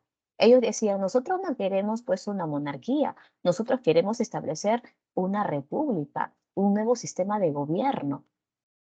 Y es por eso que aumentan los reclamos políticos, es por eso que la gente sale constantemente a las calles a protestar. Y para mala suerte de Luis Felipe I, para 1845 se produce una grave crisis económica en Francia. Las tierras no producen, empiezan a escasear los productos, los precios empiezan a subir. Y es por eso que la gente está en las calles haciendo huelgas, hay quiebra de empresas, hay paro masivo y hay un malestar generalizado, generalizado. Es por eso que el rey, para evitar que la gente siga saliendo a las calles, él va a establecer, por ejemplo, los banquetes públicos, prohibición de los banquetes públicos. No, profesora, ¿cómo que banquetes públicos? Si usted me habla acerca de un banquete, yo me imagino pues inmediatamente la gente va a un banquete a comer, no sé, a tomar, a conversar, ¿verdad? Pero mayormente estos banquetes públicos eran reuniones políticas, donde la gente se reunía para debatir acerca de política, para ver si el gobierno que ellos tenían era correcto, era adecuado, o de repente tenía mucho poder el rey, o sabes que ya no da más el rey, hay que sacarlo, hay que colocar otro rey. Y es por eso que el rey dijo, ah, no, no, esta gente se está reuniendo para planear sacarme a mí del poder, y es por eso que está prohibido los banquetes públicos. Pero ya era demasiado tarde, ¿no? Ya la gente estaba muy politizada, ya la gente salía a las calles, ya la gente marchaba y Felipe frente a ello ya no podía hacer nada, ¿no? Y claro, ¿no? Ahí tienes las causas, ¿no? Faltas de reformas, la miseria del proletariado que no tiene con qué comer, la crisis de las patatas. La gente decía, ya no queremos a ese rey burgués que se ha vuelto un hombre recontra autoritario, ese rey burgués que no quiere el establecimiento de una república, sino que quiere establecer un gobierno, una monarquía hereditaria. Ya no lo queremos. Y es por eso que el pueblo nuevamente sale a las calles y lo saca. Ya, lo sacaron. Él tuvo que irse nada más. Caída de Luis Felipe I, ¿no? Se fue. Y profesora, ¿qué pasa cuando él se fue? Se va a establecer un gobierno provisional. Ahí nos han colocado, dice, establecimiento de un gobierno provisional que cayó también tras las jornadas de junio. Profesora, ¿qué pasó con este gobierno provisional? Lo que pasa es que cuando Felipe I se va, se establece un gobierno provisional de burgueses, republicanos y también de obreros. Y por lo tanto, ellos van a establecer una serie de medidas para calmar al pueblo. Por ejemplo, se va a establecer un sufragio universal masculino, se va a eliminar la pena de muerte, se va a establecer la libertad de prensa, la libertad de huelga, la abolición de la esclavitud en los dominios coloniales, ¿no? Hay toda una serie de reformas de derechos que va a establecer el gobierno provisional. Pero ¿sabes qué? El pueblo obrero no estaba tan feliz. No decía, bueno, está bien, ¿no? Todas estas reformas se están dando para mejora de la sociedad, me parece bien, pero hay algo que no se está dando. Nosotros queremos menos horas de trabajo y queremos mejores salarios. Y es por eso que ellos salen constantemente a las calles a reclamar. Y este nuevo gobierno provisional no, no le da lo que pide el pueblo. Y es por eso que al no darle menos horas de trabajo y más salario, entonces pues no se produce todo un enfrentamiento. Es decir, el gobierno provisionario empieza pues a maltratar a la población y eso termina pues en en una rebelión popular. Y este gobierno provisional va a tener que caer. Cae el gobierno provisional. ¿Y ahora qué va a pasar, profesora? La alta dirigencia decía, mira, el pueblo se ha bajado este gobierno provisional. ¿Qué hacemos ahora? ¿Qué quiere el pueblo? Una república. Hay que darle una república. Hay que darle un presidente. Y por lo tanto, ¿sabes a quién van a llamar? Al sobrino de Napoleón Bonaparte. La gente en Francia recordaba a Napoleón. Napoleón, nuestro libertador. Queremos un hombre similar a él. Y consiguieron a su sobrino.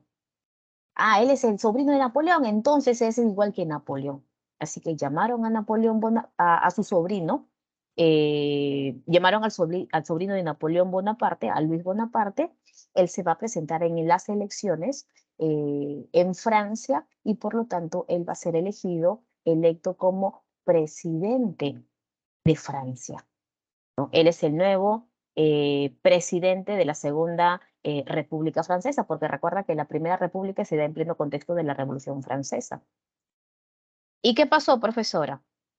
Bueno, de ser presidente, Luis Bonaparte se convirtió a ser emperador. Mira, justo que tienes la imagen de Napoleón. Él es conocido como Napoleón III, ¿no? Él es el sobrino Luis Bonaparte, pero cuando se declara él emperador, es conocido como Napoleón III. Cuando Napoleón III llega al poder, Napoleón III, pues, en un primer momento, dime, por ahí creo que alguien prendió el audio o se equivocaron de repente. Creo que se equivocaron, ¿verdad? Ya. A ver, veamos, nos dice, consecuencias. Ya. Consecuencias, caída de la monarquía constitucional, desarrollo de la Segunda República. Luis Napoleón, mediante un golpe, se proclamó emperador y estableció el Segundo Imperio. Y por lo tanto, nos dice, va a haber una propagación de la revolución por toda Europa. ¿Cómo es eso, profesora? Lo que pasa es que estas dos revoluciones que estallan en Francia en 1830 y en 1848 va a causar una gran conmoción en diferentes partes de Europa. Es decir, en diferentes partes de Europa van a decir, oye, si Francia nuevamente se ha levantado en armas contra ese sistema de gobierno, ¿por qué nosotros no? Y también vamos a ver esa misma réplica en diferentes territorios. Pero antes yo quería hablarte un poquito acerca de Napoleón III. ¿Por qué es importante Napoleón III para Francia? Lo que pasa es que Napoleón III, cuando llega al poder, en un primer momento, él es apoyado por la alta burguesía y beneficia a la alta burguesía. Es decir, él apoya a la alta burguesía, apoya al ejército, apoya también a la iglesia y él va a establecer una estabilidad política dentro de Francia.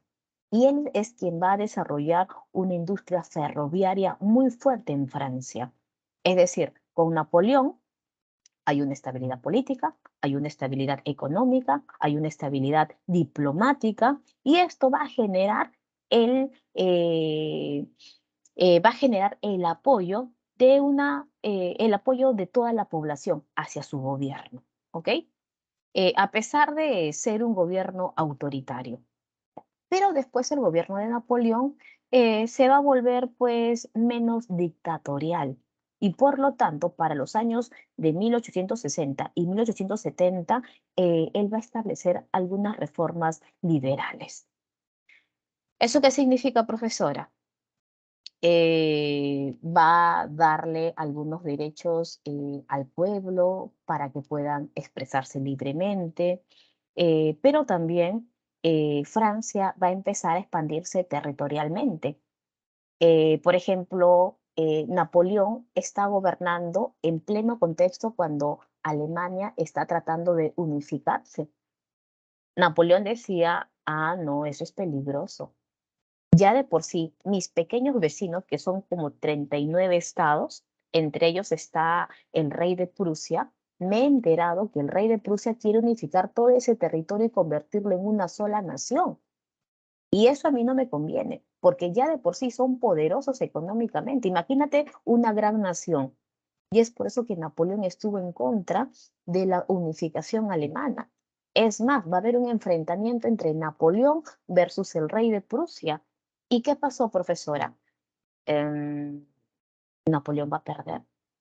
Y cuando Napoleón pierde frente a Alemania, Alemania le va a quitar Alsacia y Lorena a Francia. Esa es la parte negativa. Pero también Napoleón está gobernando en pleno contexto cuando se produce la unificación italiana. Cuando el rey de Piamonte, Cerdeña, está realizando la unificación de toda la botita, le dice a Napoleón, Napoleón, ayúdame. Y Napoleón le ayuda.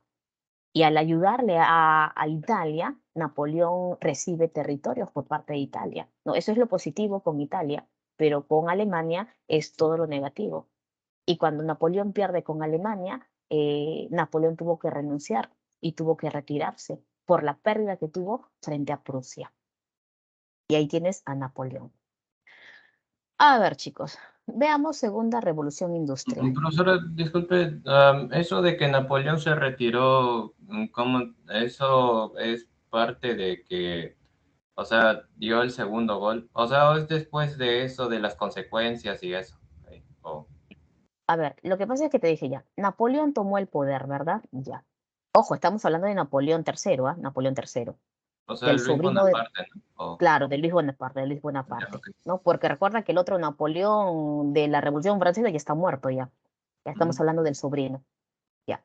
Lo que pasa es que con Napoleón III, Francia se convierte en una potencia también. Bueno, es la segunda potencia, porque la primera potencia es Inglaterra, segunda potencia es Francia y la tercera potencia es la que van a ser más adelante, que viene a ser Alemania.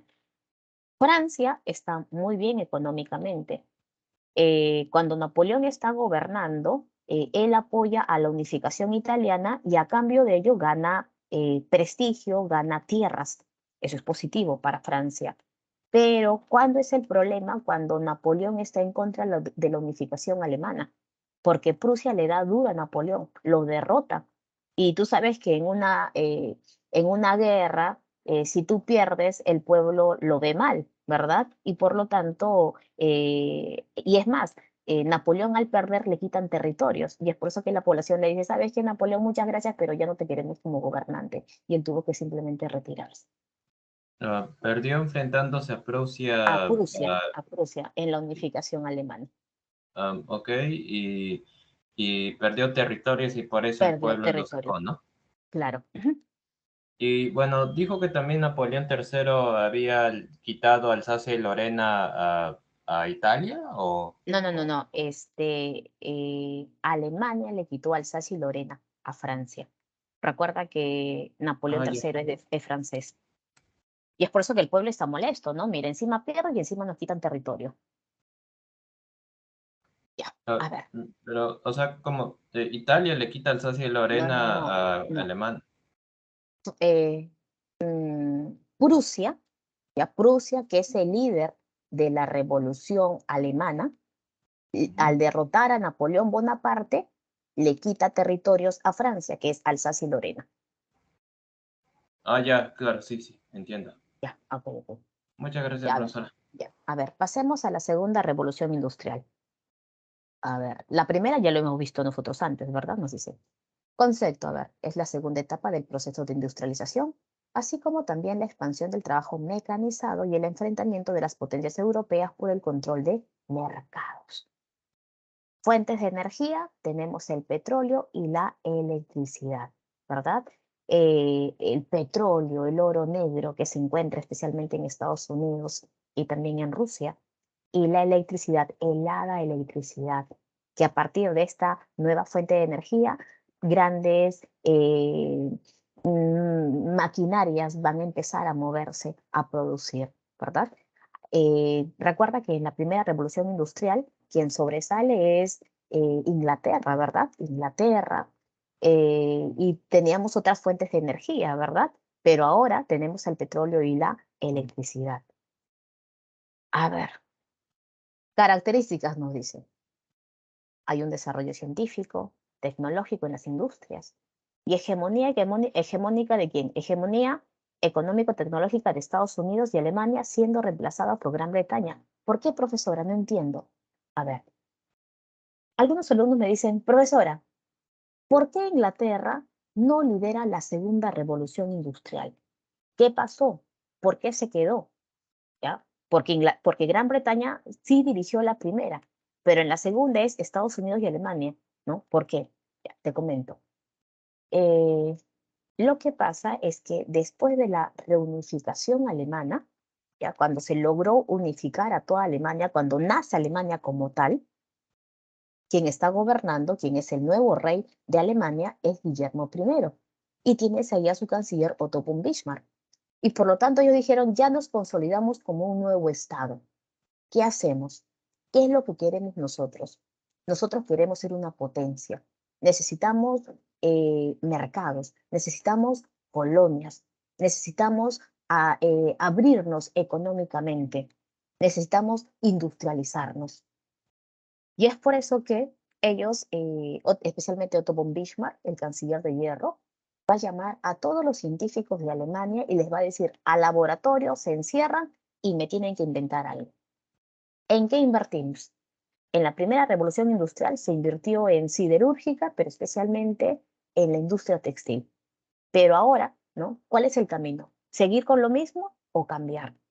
Y es por eso que ahora en Alemania estos científicos van a crear, van a inventar nuevas cosas, ¿no? Como por ejemplo, a ver, ellos se van a enfocar más en la industria farmacéutica, en la industria química, en la industria militar, y ahí hay plata, ¿no? Ahí hay plata. Y al concentrarse en esas industrias, ellos van a crecer económicamente, ¿ya? Pero ¿sabes qué? Ellos también se van a dar cuenta de algo. Ellos van a decir, en Inglaterra, cuando ellos lideraban la, la primera revolución industrial, ¿no? Porque en Inglaterra aparecieron las primeras fábricas, las primeras máquinas, pero también hubo la explotación del hombre por el hombre. Recuerda que cuando aparecen las primeras fábricas en Inglaterra, este proletario, ¿cuántas horas trabajaba? 16 horas, 17 horas. ¿Cuánto le pagaban? Una miseria. Eran explotados. Pero con el pasar de los años, estos obreros van a formar sindicatos, se van a organizar, van a ser influenciados por las doctrinas del socialismo científico o socialismo utópico o el anarquismo.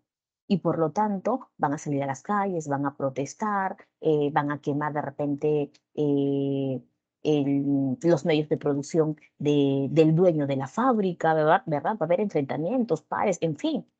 ¿Y eso qué significa? Que es una pérdida económica para el dueño de la fábrica y también para el propio Estado inglés. Alemania está observando todo lo que pasó en Inglaterra. Alemania quiere convertirse en una potencia, pero dice, nosotros no podemos equivocarnos como lo hizo Inglaterra.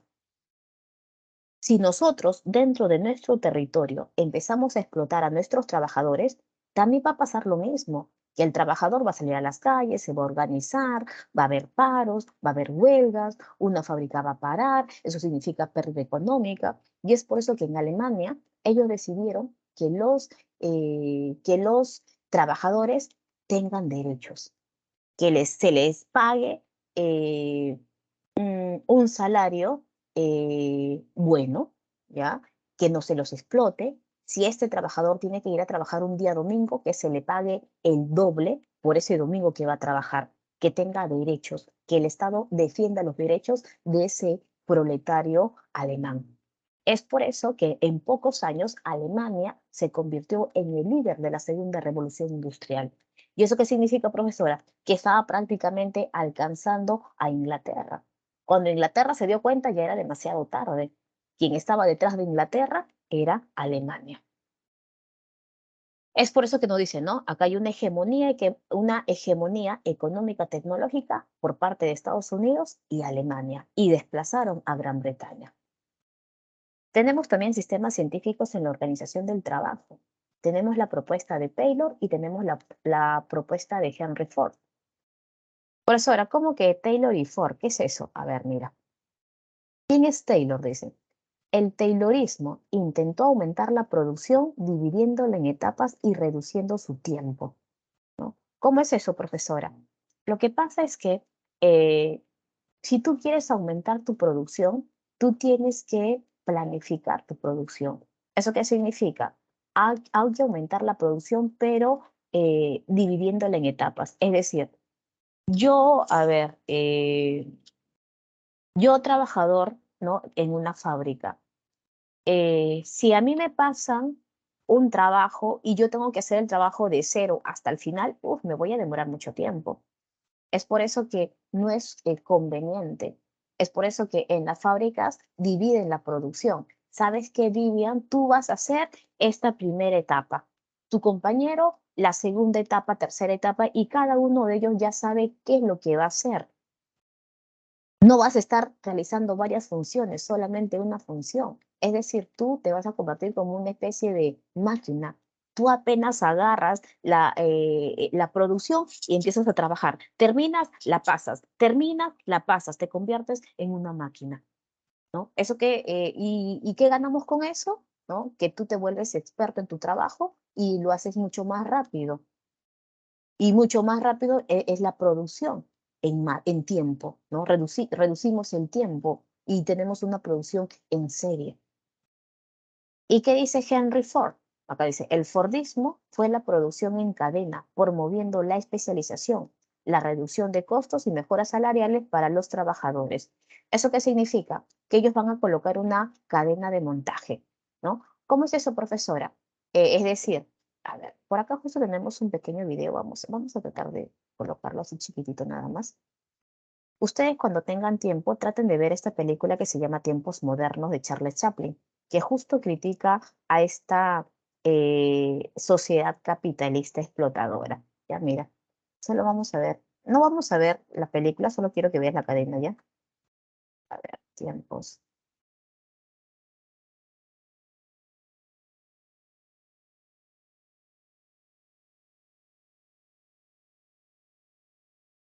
Carambas.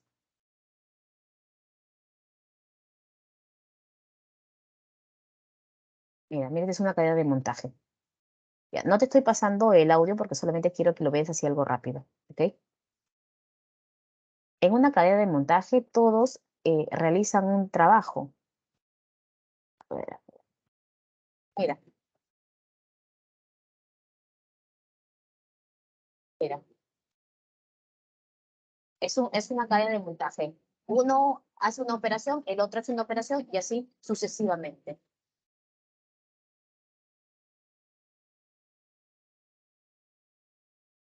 Esa es una cadena de montaje. ¿Ok?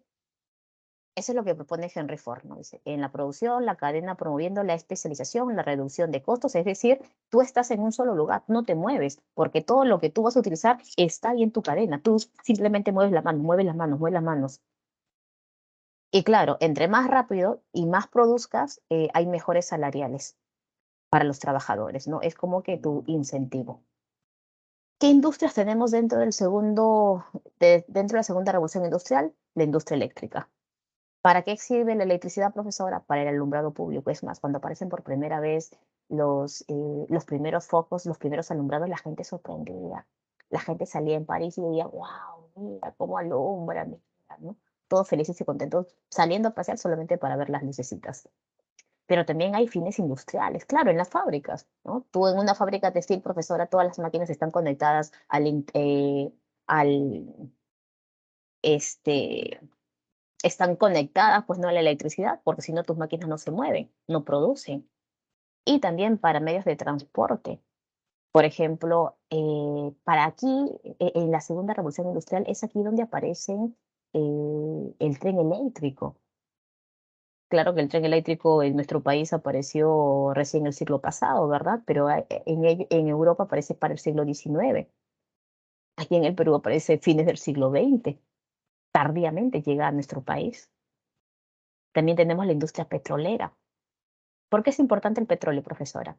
Porque el petróleo, en los derivados del petróleo que viene a ser la gasolina, ¿sirve para qué?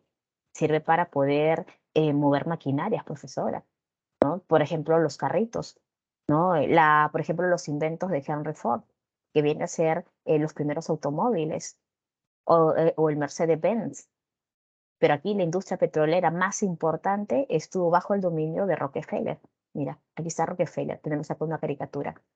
Por eso ahora yo veo acá Rockefeller, ¿no? Acá la industria petrolera, pero también veo que en su mano está prácticamente cogiendo al Parlamento, Tesoro Público. Es decir, en esta caricatura tú puedes ver de que este hombre más rico maneja toda la economía de Estados Unidos y hace con Estados Unidos lo que se le da la gana. ¿Por qué? Porque tiene poder. Industria farmacéutica. ¿Quién Profesora, destaca? Dime.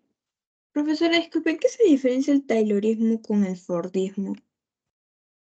Eh, no casi mucho, ¿ah? Ambos, lo que plantean ambos es aumentar la producción. Henry Ford a través de las cadenas de montaje, ¿no? Las cadenas, ahí está la cadena, va pasando las herramientas y tú vas utilizando y vas armando tu producción. Y Taylor es que cada uno de estos maquinistas mm, sea especializado en su trabajo, ¿no? Esa es la diferencia de los dos. En realidad es lo mismo, ¿no? Solo que a Ford ponle pues no las cadenas de montaje, ¿no? Pero cada uno de ellos trata de cronometrar el tiempo de trabajo y que sea pues mucho más corto. Oh, Ambos, gracias, ambos profesora. proponen lo mismo, ¿no? Pero ahí la única diferencia es en Ford con las cadenas de montaje. Son dos propuestas diferentes, pero no hay, en sí no, ambos buscan lo mismo. A ver, veamos, industria farmacéutica, la que sobresale es Alemania. Uy, Alemania es lo máximo. Recuerda que yo te dije que uno de los líderes de esta segunda revolución industrial es Alemania. Y Alemania quiere invertir en la industria farmacéutica. Es más, tú quieres negocio redondo, invierte en la industria farmacéutica. Tú en la industria farmacéutica no pierdes. ¿Cuándo has visto tú que una farmacia pierde? Tú a la farmacia le dices, oye señor, ya pues muy caro, 10 soles una pastilla, ya pues bajen a 9 soles y un sol para el pasaje. No, tú pagas nada más, ¿verdad? Es más, tú acá en el Perú vas a ver pues que hay cadenas de farmacias que hasta llegan a acuerdos, hasta llegan a establecer el precio de los productos. Es más, aquí en el Perú creo que las pastillas son más caras que en otros países. Alemania destaca en industria farmacéutica, destaca los laboratorios Bayer y se difunde también las vacunas. También tenemos una industria automovilística. Aquí aparecen los primeros automóviles. Automóviles que funcionaban con motor de combustión, automóviles que funcionaban electricidad, automóviles que funcionaban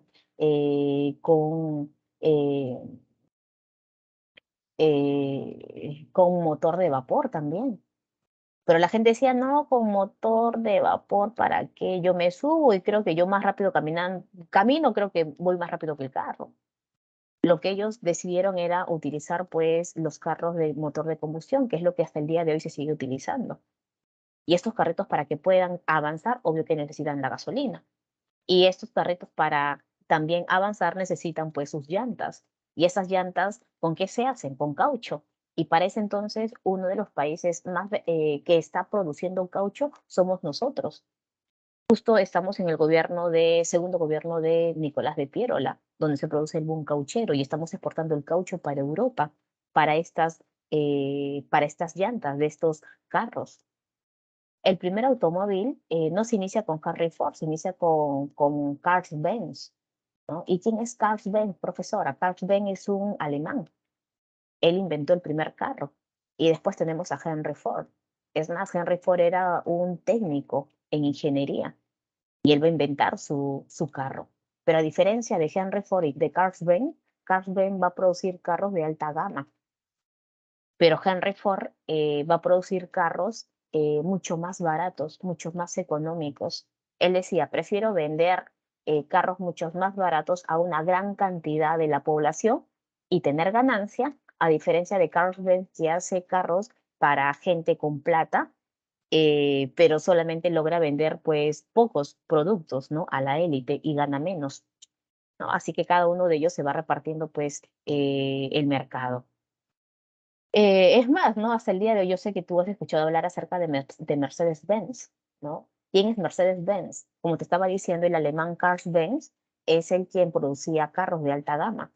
Y uno de estos empresarios le dice, oye, ¿sabes qué? Quiero que me produzcas 100 carros.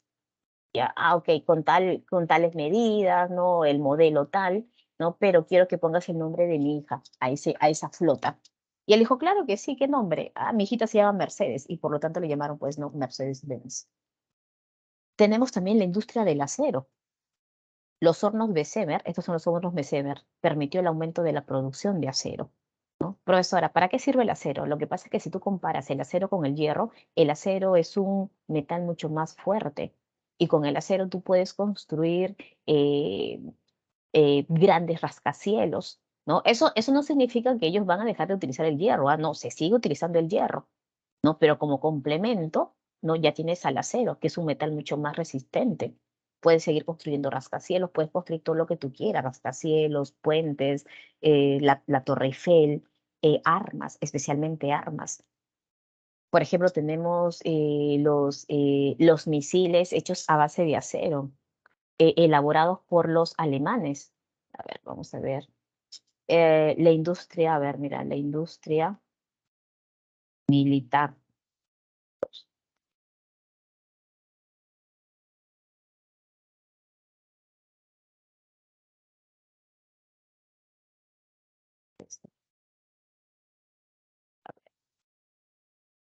Mira, a ver, segunda revolución industrial.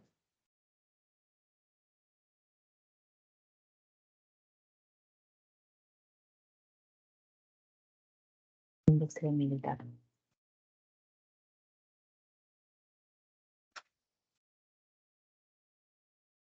¿Dónde están?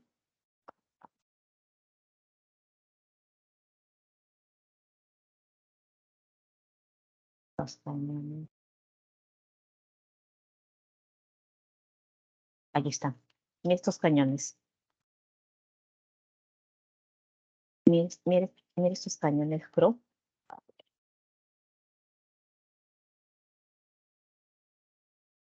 Ah, sí, sí. Estos cañones Krupp. Estos cañones Krupp, esta industria militar nace en Alemania, es dirigido por una familia de alemanes y por lo tanto ellos van a empezar a elaborar armas, cañones hechas a base de acero que van a ser utilizados en pleno contexto de la reunificación alemana y también en pleno contexto de la Primera Guerra Mundial. Y a su vez también muchas de estas armas van a ser vendidas a América. Es más, nosotros también vamos a utilizar estas armas cuando nos vamos a enfrentar con Chile, en la guerra con Chile. Así que la industria militar es muy fuerte en esta segunda revolución industrial. Ah, mira, por acá mejor utilizado, mira que está. Ah, mira, dice cañones utilizados en la guerra del Pacífico por Chile.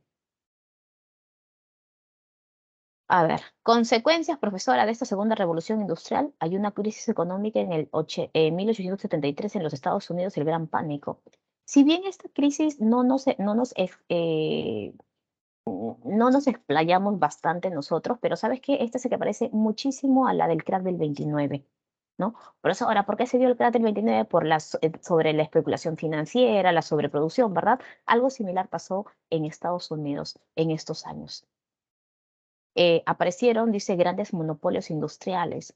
Lo que pasa es que, chicos, que tienes que tener en cuenta que en esta segunda revolución industrial el Estado no interviene en la economía y por lo tanto tú en estos países, ya sea de América y también de Europa, como están en pleno proceso de la segunda revolución industrial, ellos están produciendo y produciendo. ¿Ya? Pero llega un momento en el cual producen tanto que no hay mercado que compre, ¿no? Y al no haber demanda de esos productos, ¿qué pasan con el precio de los productos? Tiende a caer. Y por lo tanto, las pequeñas fábricas quiebran, las medianas fábricas quiebran. Quienes las que van a poder sobrevivir son las grandes fábricas. Y por lo tanto, estas grandes fábricas, para poder sobrevivir, van a formar monopolios, van a formar cárteles, holding, trust. ¿Eso qué significa? Que, por ejemplo, dos empresas grandotas, para evitar enfrentarse, ¿qué van a decir? Oye, ¿sabes qué? Hay que dividirnos territorio. ¿Sabes qué? Ya tú te vas al norte, yo me voy al sur. O ¿sabes qué? Hay que fijar precio. Tú vendes a 10, yo vendo a 10 y por lo tanto ninguno de los dos pierde. Eso es lo que va a pasar en la segunda revolución industrial. Pero también tenemos que tener en cuenta que la población ha crecido. Hay buena alimentación, hay producción de productos, hay vacunas y eso evita la mortandad y es por eso que hay mucha población. Y por lo tanto, en Europa, como hay mucha población, los mismos gobiernos europeos lo que van a promover es que la población europea migre hacia otros territorios. ¿Por qué, profesora? Porque si la población europea sigue creciendo y si no hay trabajo y si no hay comida, puede causar rebeliones, enfrentamientos. Así que para evitar ello es mejor que se vayan a otros territorios a buscar trabajo. Y es por eso que van a migrar a América. Hay sobreproducción y búsqueda de nuevos mercados coloniales. Es decir, hay tanta producción, han producido mucho que, no, ya todo lo que produzco, ¿dónde lo vendo? No me queda de otra que en mis colonias, ¿verdad? Y es por eso que estos países europeos se van a dividir el continente africano y ahí tienen sus colonias. A ver, veamos imperialismo. ¿Qué hace el imperialismo? Es la fase superior del capitalismo. El capitalismo tiene tres fases. Mercantilismo, que viene a ser la acumulación de metales preciosos, el industrialismo, primera, segunda revolución industrial, y el imperialismo, que viene a ser la fase superior. En el imperialismo nos dice, a ver, hay una dominación política y económica de un estado industrial sobre otro menos desarrollado y alcanzó su apogeo durante el contexto de la segunda revolución industrial. ¿Eso qué significa, profesora? Que estos países imperialistas van a dominar a estados mucho más débiles. Características, hay un nuevo colonialismo. ¿Por qué nuevo, profesora? Porque el antiguo era pues cuando España en el siglo XVI dominó América, ¿verdad? Pero ahora estamos hablando del siglo XVIII, estamos hablando, perdón, del siglo XIX. Hay un nuevo colonialismo, es decir, estos países europeos van a dominar el continente africano y el continente asiático y se van a dividir territorios. Y por lo tanto va a haber una exportación de grandes capitales a esas zonas de influencia. Y es por eso que aparecen empresas multinacionales. Si bien estas empresas solamente se encontraban en Europa o se encontraban en Estados Unidos, ahora estas empresas van a encontrarse en diferentes partes del mundo. Causa económica, sobreproducción. Busca de mercados y materias primas. Política, ¿no? El gran prestigio internacional que tienen estos países europeos y también el control geopolítico de esos nuevos territorios. Ideológicas, ¿no? El nacionalismo. Nosotros como nación estamos creciendo económicamente y buscando la prosperidad de nuestros pueblos.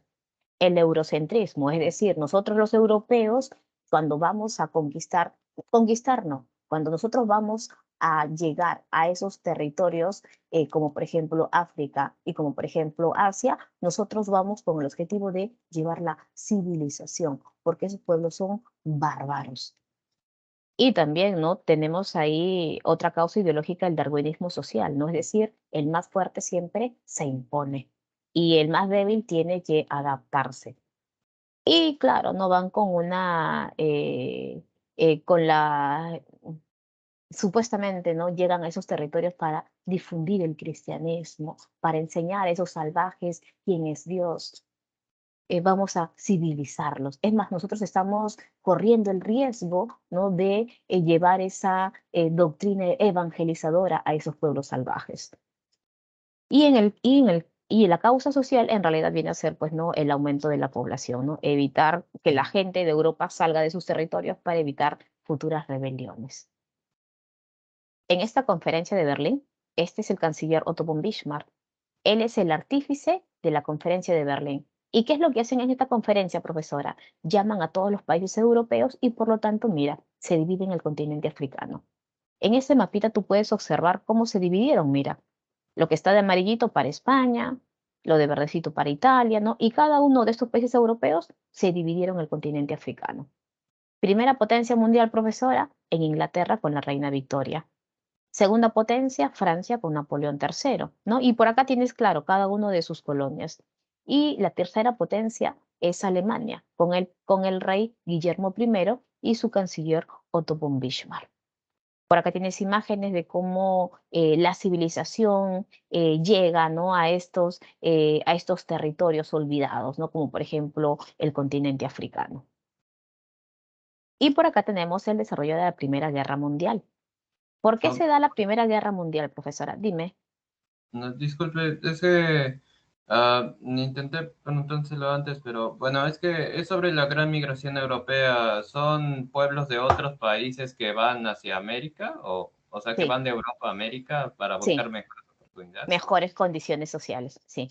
Lo que Ah, pasa es que en Europa la población está creciendo y si esta población no tiene comida, no tiene trabajo, puede haber huelgas, paros, reclamos hacia el Estado. Y es por eso que estos gobiernos europeos lo que proponen es de que esta población tiene que migrar hacia otro continente. Y es por eso que se da la migración hacia América. Y eso seguramente lo vamos a ver ya para Historia del Perú, ¿no? Es para explicarte cuando llegan los japoneses o cuando llegan los alemanes a nuestro territorio, ¿no? Son diferentes, o italianos, ¿no? Ya eso lo vamos a ver en Historia del Perú. A ver, chicos, gracias. continuamos. Antes que se nos vaya la hora, dice Primera Guerra Mundial, del 14 al 19. Aquí tenemos a los dos bloques, que es muy importante que los memorices. La Triple Alianza, Alemania, Austria, Hungría e Italia. Y la Triple Entente, Francia, Gran Bretaña y Rusia. ¿Ok? Mira, justo acá hemos colocado. Nos dice, la Primera Guerra Mundial es el enfrentamiento entre los países europeos. ¿Por qué, profesora? Porque estos países europeos, ¿qué es lo que están buscando? El control de colonias. Lo que pasa es que cuando ellos se dividieron el continente africano, Alemania, que era la tercera potencia mundial, le dieron pocas colonias.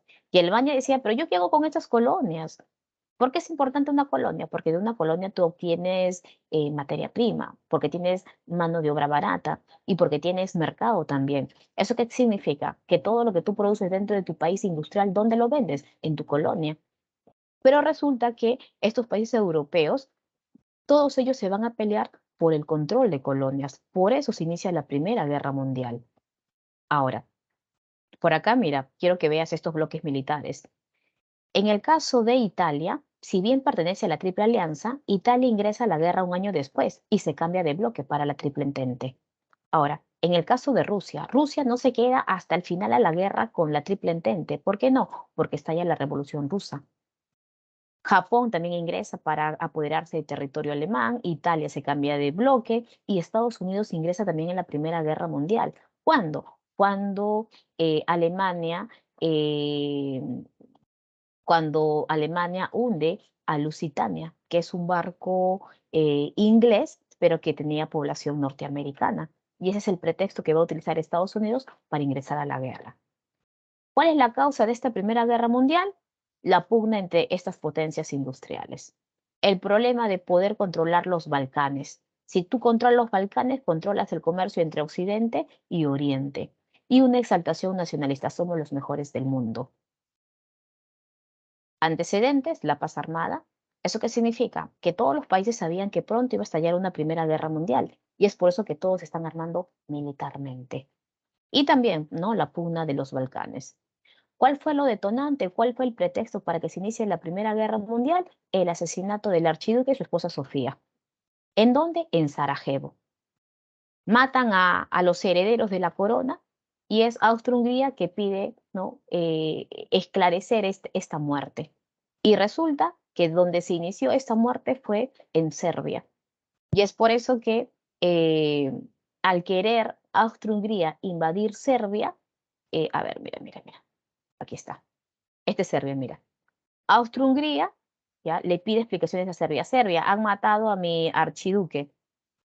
Serbia dice, voy a investigar.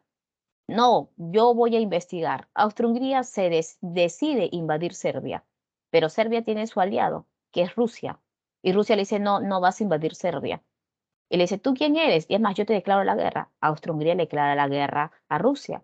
Austria-Hungría no está sola, está con Alemania. Y es por eso que Alemania declara la guerra a Rusia y también le declara la guerra a Francia. Y también le declara la guerra a Gran Bretaña. Todos se declararon la guerra.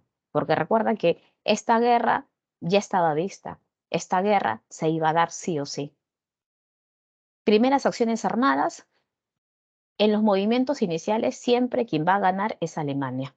¿Ya? Alemania invade Bélgica, invade Francia. Ellos son derrotados en la primera batalla del Marne.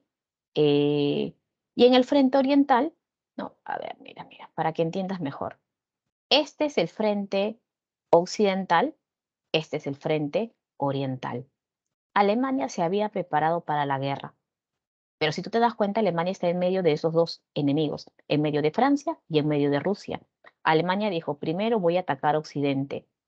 Ingreso por Bélgica, después de Bélgica ingreso a Francia, ¿verdad? Esa era la idea.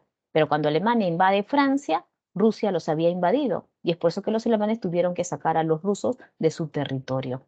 Frente occidental, frente oriental. Mira, aquí está. Y justo en ese contexto está ya la Revolución Rusa. Guerra de posiciones. Esto se da en el frente occidental. Aquí, mira, ¿no? Aquí en Francia. Esta guerra de las trincheras, esta es la guerra de las trincheras. Profesora, yo veo acá como una especie de zanja y aquí veo a soldados. Esta es la guerra de las trincheras. Es decir, se inicia desde Suiza hasta el Mar del Norte. Lo único que separa a estos dos batallones son las trincheras. Y como tú no te puedes mover de esas trincheras, lo único que haces es lanzar armas, ¿no? Lanzar bombas. Y si sobrevives, bien, si no, mueres. Y esto se da desde 1915 hasta finalizada la Primera Guerra Mundial. Las batallas más fuertes es la de Verdún y la de Somme. Tenemos también el frente marítimo. Alemania inicia una guerra submarina para con el Reino Unido. Alemania dijo, ningún barco puede cruzar por el Mar del Norte y si cruza por aquí me lo bajo. Y resulta pues que el Lusitania, que es un barco inglés, pasó por ahí y Alemania se lo bajó. Pero dentro de ese barco inglés había población norteamericana. Y es por eso que Estados Unidos está resentido con Alemania. Y también para 1917 dice, ¿no? A ver, el ingreso de Estados Unidos fue el hundimiento de Lusitania y el telegrama de Zimmermann en el 17. ¿No? ¿Qué es el telegrama de Zimmermann, profesora? Lo que pasa es que la guerra está transcurriendo, ¿verdad? Mira, 14, 15, 16, 17. Y quien está ganando la guerra es Alemania, ¿no? Pero Alemania también ya tiene temor. Alemania dice, ¿qué pasa si Estados Unidos ingresa a la guerra? ¿A quién crees que va a apoyar a Estados Unidos? A mí no creo. Yo creo que va a apoyar al otro bloque. Pero si entonces ingresa a Estados Unidos, yo tengo que buscar un respaldo. Y es por eso que Alemania le dice, oye, ¿sabes qué, México? Levántate pues en contra de Estados Unidos porque te ha quitado territorio antes. Si tú te levantas, yo te ayudo económicamente y militarmente. Y resulta que Gran Bretaña sabía, ¿no? Lo que estaba haciendo Alemania llamando a México. Y es por eso que Inglaterra, ¿qué es lo que va a hacer? Interceptar ese telegrama. Y cuando intercepta el telegrama, le dice, oye, Estados Unidos, mira lo que está haciendo Alemania, le está levantando a México contra tu persona. Y es por eso que Estados Unidos ingresa a la guerra. Y cuando Estados Unidos ingresa a la guerra, cambia el rumbo de la guerra. ¿Eso qué significa, profesora? Movimientos finales. En el frente oriental, bueno, Rusia se retira de la guerra, firmando con Alemania el Tratado de Brest-Litov para retirarse de la guerra. Estados Unidos ingresa a cambio de Rusia y por lo tanto, a partir de ese momento, eh, la Triple Entente gana. Alemania sufre pérdidas, se rinde y se firma el famoso Tratado de Versalles. En el Tratado de Versalles, todos los países están de acuerdo con que el responsable de la guerra y del inicio de la guerra es Alemania, y es por eso que van a castigar a Alemania. Le van a quitar colonias, le van a quitar territorios, le van a obligar a reducir sus fuerzas militares y es por eso que en Alemania van a nacer movimientos nacionalistas contra este tratado.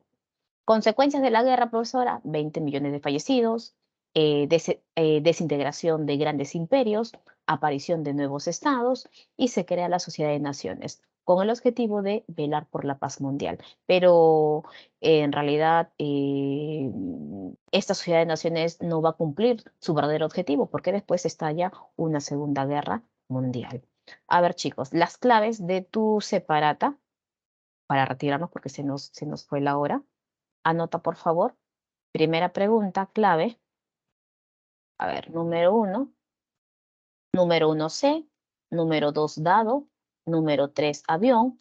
Número 4, casa. Y número 5, besito. Bueno, chicos, ahora sí me retiro, los dejo. Pueden ir a su receso y nos vemos hasta la próxima semana. Bye, bye, chicos. Muchas gracias, Miss. Cuídese. Chao.